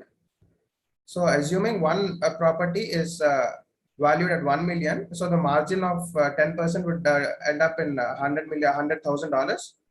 So for a estimated annual sale of 3 to 4 properties, so the revenue would add up to $4 million a year. So for attaining a 2 million margin, so we'll have to complete sale of 20 properties, which means we'll have to cater to a maximum of 200 customers. So we are looking at a tentative ROI of 5 to 6 years to complete this. Yes, sir, these are some of our proposed annual expenses. These are estimates only. And it's coming to proposed place of business. We are planning to launch with properties near metros, sir. Mumbai, Delhi, Hyderabad, Bangalore, Pune, and Ahmedabad. And we are also planning to have our fractional ownership vacation homes in tourist destinations like Goa, Darjeeling, Mussoorie, Ooty, Alleppey, all these, etc. in Kerala, northeastern states, etc. Further, depending on our reception to our idea, we want to move to abroad also. And the present progress of our idea is we had interacted with few of our prospective customers and HNS in Mumbai, Hyderabad, and Bangalore as well, sir. And discussions and consultations with advocates and chartered accountants in 3 different states are under progress to finalize the modalities in line with the state rules and laws. As per the statutory requirements, we are preparing a draft of our modalities, sir. Yes, the opportunity. Coming to the opportunity, real estate in India is predominantly an unorganized sector, which every one of us had already experienced, might have experienced. And coming to Proptech, it is also in very nascent stage. And there is no exclusive brand that is dealing with luxury properties, sir. In India, there is no single brand or company which is purely dealing with elite properties. And similar concept has already seen considerable growth in Western markets as well as Singapore also. And this could be a dominant investment trend in India as well, sir. Maybe a whole new market can be opened up under this segment, especially with respect to India. So this is our listing, sir. And myself, I am working as Senior Manager Marketing in Visakhapatnam Steel Plant. And my friend, Mr. Aricha, he is working as Manager in Visakhapatnam Steel Plant. And he is my colleague in my professional work area also. Thank you. Yes, sir. Thank you. I think time is up. Thank you very much. You did it well within the time. I guess we'll open up for questions with the VCs. 3 minutes of questions per VC, please. You can stop the sharing, yes, sir. if you don't mind, so that we can go to the questions. Thank I can you, see everyone's face. Yeah, thank you. Thank you, Purushottam and Aditya, for the presentation. From where you got this idea? Sir, personally, I've experienced want to buy, experience luxury homes, but then our finances never actually allowed us to do it. So it's one such idea where which came up from our personal experience, and I've known friends also who've actually shared such thought with me. Also, sir, this resource sharing has become a common trend across the globe, sir. Ola, Uber, wherein customers do not own any share of the asset or property. Similarly, Airbnb, OYO, they don't own any piece of property or the asset that is offered by the company, but in turn, they are using it at a very nominal charge when compared to traditional routes which were a decade earlier. So we thought that experience matters a lot than ownership for these kind of businesses. Whereas when it comes to real estate, ownership is a pride, sir. Especially in India, the title holder, the landlord earns a lot of prestige, and everyone wants to have a piece of it. So we explored few routes, and we got this idea during the discussions. Have you executed some references from Western side and other markets also, sir. Aditya, have you executed any transaction till now? No, sir. We are still in the ideation stage. Previous, is it regarding this idea or the previous one, sir? This idea only. What are you trying to do? No, sir. We are still in the ideation stage, but we've already met prospective buyers, and they've shown interest. We met few landlords, especially who are stationed at Mumbai as well as Mussoorie, sir. Earlier, I mean, a decade back, they used to own some properties in Mussoorie. Their children used to study in Mussoorie, and they had bought, maybe at that time it was 1 crore worth. They had some villas kind of thing at Mumbai, at Mussoorie. But later on, as their kids completed education and they moved to Mumbai, what he was saying is, I was no option rather than selling the entire property. So if you people had given me a chance of owning at least some 50% or 10%, I would have happily owned the share of it, because I had a literally emotional connect with that property. Similarly, another person we contacted in Bangalore, sir, he was also he's also having a similar opinion. So especially in the allied segment, who are having high net worths and people who are in upper middle classes, they are interested in moving to such a sharing model or fractional ownership in real estate properties and dealing with such businesses. So Aditya and Purushottam, this model has been established for last 7 years. People are selling the properties at a luxury high-end villas. They're selling as units, people are buying it. And as you said, at the end of certain period, you will have 12 days or 15 days or 36 days as a free accommodation in that location, which you mentioned. One of the things they are saying is ROI, return of investment. Generally, if I keep a money and fix a deposit, I earn 6% today, less than 6%. Whereas if I invest in a real estate thing, my return of investment will be much higher because there is a capital appreciation and this unit is sold. This is very commonly available, but the reach has been very slow because it is aspirational to the people who are making more than 1 crore of revenue in a regular scenario. Yes. It's not for a regular people who wanted to come and see, which people who are trying now in a different context. But anyway, it's a good idea to take up. I'll leave it to Vinay and Suresh for further questions. So honestly, full disclosure from my side, I've already invested in a company similar to yours, which currently has 800 properties. So they're probably much bigger than where you are today. Yes. And I completely agree with what Ratnakar Garu just mentioned. It's not easy to gain traction. And with the pandemic, it has been difficult to maintain revenues. And this is full disclosure. So I just wanted to let you know. I have a bigger challenge with your thought process, which is to say that both of you currently work in Vizag Steel Plant. Yes, so yes. If that's the case, then how is it that you're going to devote enough time and attention to make something like this scale? Yes, sir. Our company is having a sabbatical leave policy. So wherein our company, we officers are allowed to take a long leave for 5 years to start any business or to take up any other activity other than my professional responsibilities. So maybe by this November, we are free to move to any other opportunity. It is up to our choice. Okay. And the other curious part is you also mentioned that you are running an automobile showroom for Okinawa and Pure EV. Yes, sir. Yes, so how are you now going to juggle 3 things at the same time? Actually, I handed over it to my cousins, sir. I sold it to my cousins. So you don't handle that anymore? As of now, I am. Okay. Yes. Okay. All the best. It's not an easy journey. So yes, all the best for what you're planning to do. Thank you, sir. I have no other questions. Thank you, Purushottam and Aditya over here. I have a couple of questions. I know a little bit about the plan, just full disclosure. Purushottam, you and I talked about it before as well. Have you thought about the exit strategy per property? Because, when you have like 10 shares and 10 different people coming in and investing in a property, each of them may have their own intentions, whether to keep or to sell once the appreciation has come in, as Ratnakar mentioned. What are your thoughts on plans on exit of those properties? So it will be through a normal market pricing. So it will be sold through a market price at market pricing through either the person can directly find a prospective buyer, or we will help in assist in finding another buyer for the existing holder. So it is up to those 10 people to decide on it, or your platform is? It's up to them, sir. We have no stake after the sale of all the 10 shares is over. It is up to them, who decides what to own.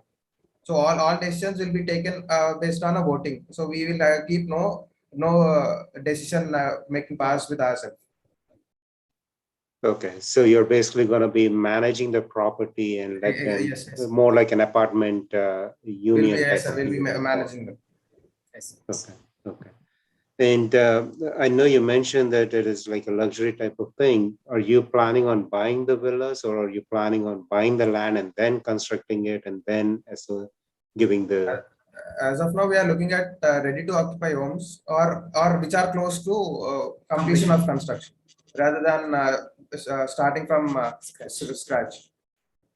Okay. And do you have potential customers for this one right now, or what are your thoughts on acquiring the customer base? Yes, sir. We already spoke to a few of them. We've spoken about 10 people are ready. Sir. Yes, we have few people who are actually ready to go ahead. Pay for it. Okay. And will you be taking a share as your company in each and every property, like 1 unit or 2 units? No, we don't intend to own any property. We want to be an asset-light model, sir. Okay, if I put my, I'm sorry. Yeah, maybe in case there is a shortfall of the shareholders, in the interim, we wish to put our resources and take ownership, and then finally, which is meant to be sold off to the only the owners, like the shareholders. Another new buyer as a stopgap arrangement. Sir. It's only a stopgap arrangement. At the end, we don't want to own any of the share in the properties. Okay. Okay. Just out of curiosity, did you get any questions from the your people that you talk who want to be a potential customer on what is your skin in the game when you buy a property? Still in the game? Yes, sir. We have an experienced person who is willing to join our team. He is actually working presently in a renowned real estate company in Bangalore as a vice president marketing. So we the subject matter expertise we are looking for a new joinee in our team. He's a domain inspector. He's an IIM graduate, so he wants to join our team.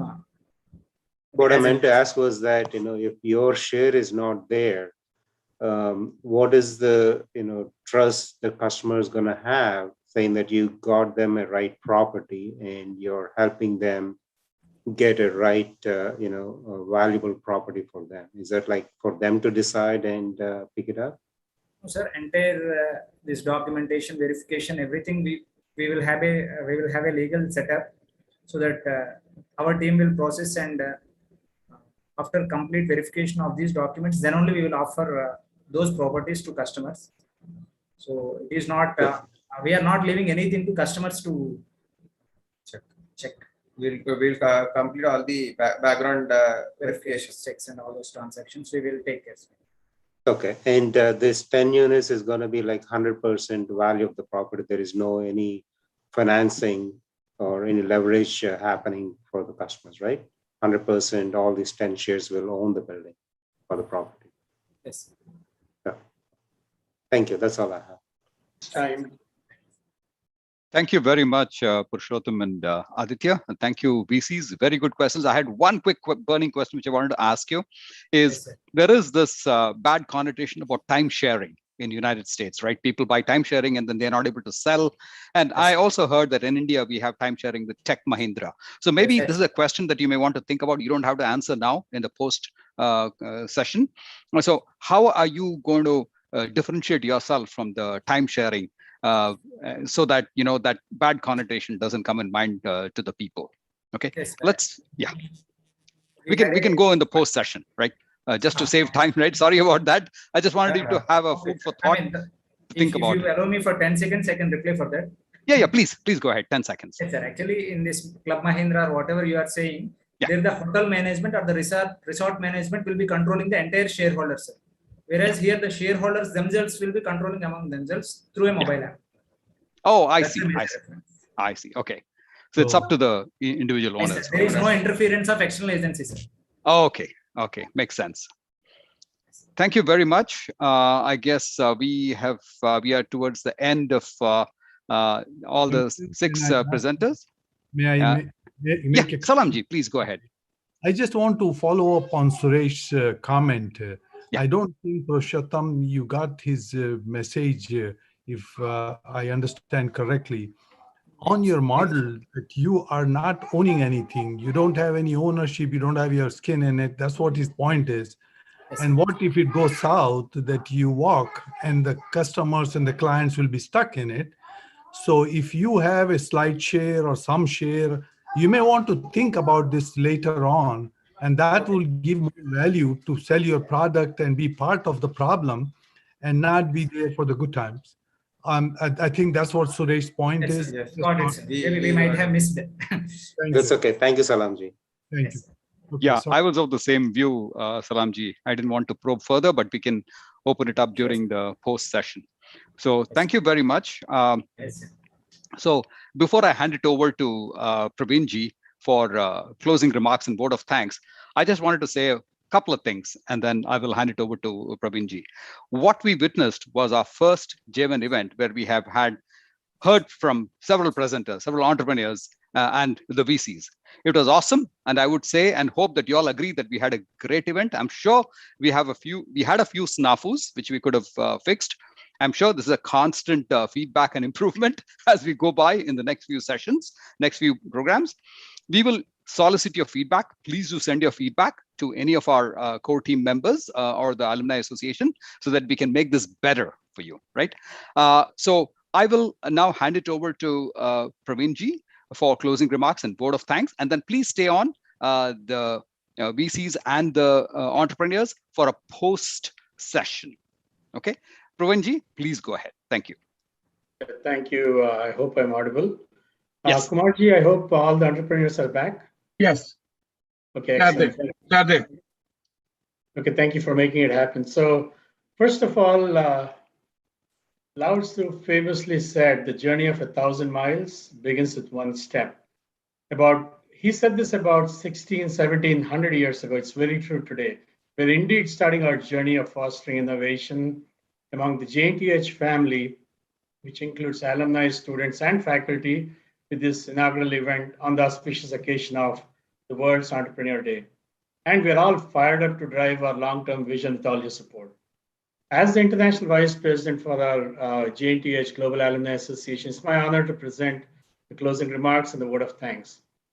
First of all, sincere thanks to the eminent distinguished guests of honor for gracing the occasion and sharing their words of wisdom and blessing this event.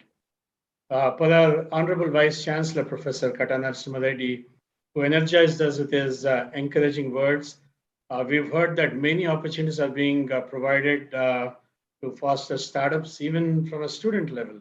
That's fantastic. We've heard that firsthand from our own advisory member of the executive team, Dr. Vijay Kumari as well. It was also heartening to hear from Vijay Rangineni Garu, T-Hub CEO of IT Investments, Telangana government, that innovation is being promoted all the way from the high school level, which is incredible that the Telangana government is doing through various instruments and organizations, despite the pandemic. That was really heartening to hear. And it's a great reminder that we, as JNTU alumni, strong 2 million global alumni, are the support system for the roughly 1.5 lakh students who are graduating every year. So let's not forget that. Many thanks also to our global ambassador of the Alumni Association, Dr. Hari Panapalli, for providing an overview of the objectives and how JVEN truly propels some of the key objectives of the overall Alumni Association. We also heard from our chair and co-chair, Shankaran as well as Salam, about the mission, vision, and objectives, as well as the core and executive teams that really drive this vision forward. Key takeaways are, we are truly a matchmaking organization between VCs and entrepreneurs with a long-term vision to have our own venture fund for sustainable innovation among the JNTUH family. And a great reminder, quitters never win and winners never quit. That is a fantastic reminder. And I saved the best for the last. I'd like to thank the VCs and entrepreneurs for advancing innovation on this planet. It's truly a testimony of how human curiosity and intelligence endeavor to reshape the future and make this world a better place in a sustainable way. Very specifically, many thanks to the VCs who have graced us today, Vinay, Ratnakar, and Suresh, as well as all the entrepreneurs, Nikhil, Siddhartha, Vamshi, Krishna, Purushottam, Dr. Surnaran, Jagan, and their partners. And thank you for your partnership with us to truly ensure this matchmaking was a successful event. Summarizing, the games have been fun. And it has been a fantastic inaugural event with pitches in various domains, ranging from drones, real estate, agri-tech, IoT, knowledge management, EV, and so on and so forth. And it has been made possible by the tireless efforts by the executive team, namely Sharda, Jagan, and Sudhakar, Syed, and others from the US, and Vijay Kumari, G. Sridhar, and Srinivas and others from India. And last but not least, my thanks to the core team, Shankaran, Salam, Kumar, myself. Well, I exclude myself for tireless hours and strategizing and ideating for the last 6 months to make this a reality. And truly looking forward to hosting our next event within a quarter. And we intend to do this on a periodic basis, either every 2 months or every quarter with all your support. And if anybody is interested in pitching or being a VC, please ask them to register on JNTUH.org. That's our website. Thank you all once again for making this a fantastic event. I'm truly energized. I'm sure all of you are. Back to you, Shankaranji. Thank you very much for that closing remarks. And thank you, Praveenji. As always, you've done an awesome job. Thank you very much. And thank you, everybody, for participating in this event, for making this a fairly good success. We'll solicit your feedback, as you just said. So officially, we'll go ahead and close, not officially, we'll still have the post session. We'd like to have the entrepreneurs and the VCs together so that we can continue the discussion. We'll have for about 15 to 20 minutes, and then we just want to plan on what should be the next steps, right? So that the VCs and the entrepreneurs can keep in touch with each other, and we can continue this engagement between the VCs and the entrepreneurs. So are we all ready for the post session? Oh, Shankaran, can I make a small statement? Please go ahead. So are the rest of the attendees are supposed to drop out in your post session, or they can stay online? Can you make a statement if this meeting is concluded and you're moving on to the next level? Please advise. Yes. Thank you very much, Salamji, for that question and clarification. Shankaran, may I say something that Vinay Kumar VC, he has another appointment he would like to go, so he's asking permission from you, okay? Yeah, Vinay Kumarji, would you be able to stay on for at least 5 minutes if you don't mind? I think we'll finish the session. We'll ask everybody else other than the VCs and entrepreneurs to drop off from the call. And I guess we can also drop off stop the recording so that it will not be available in the recording. It'll just be for the Zoom session and not the YouTube live. Is that okay? Can we do that? Thank you.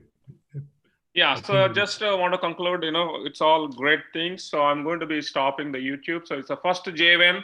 First of all, thanks to the entire team from our executive committee of JNTU, USA alumni. Thanks for impeccable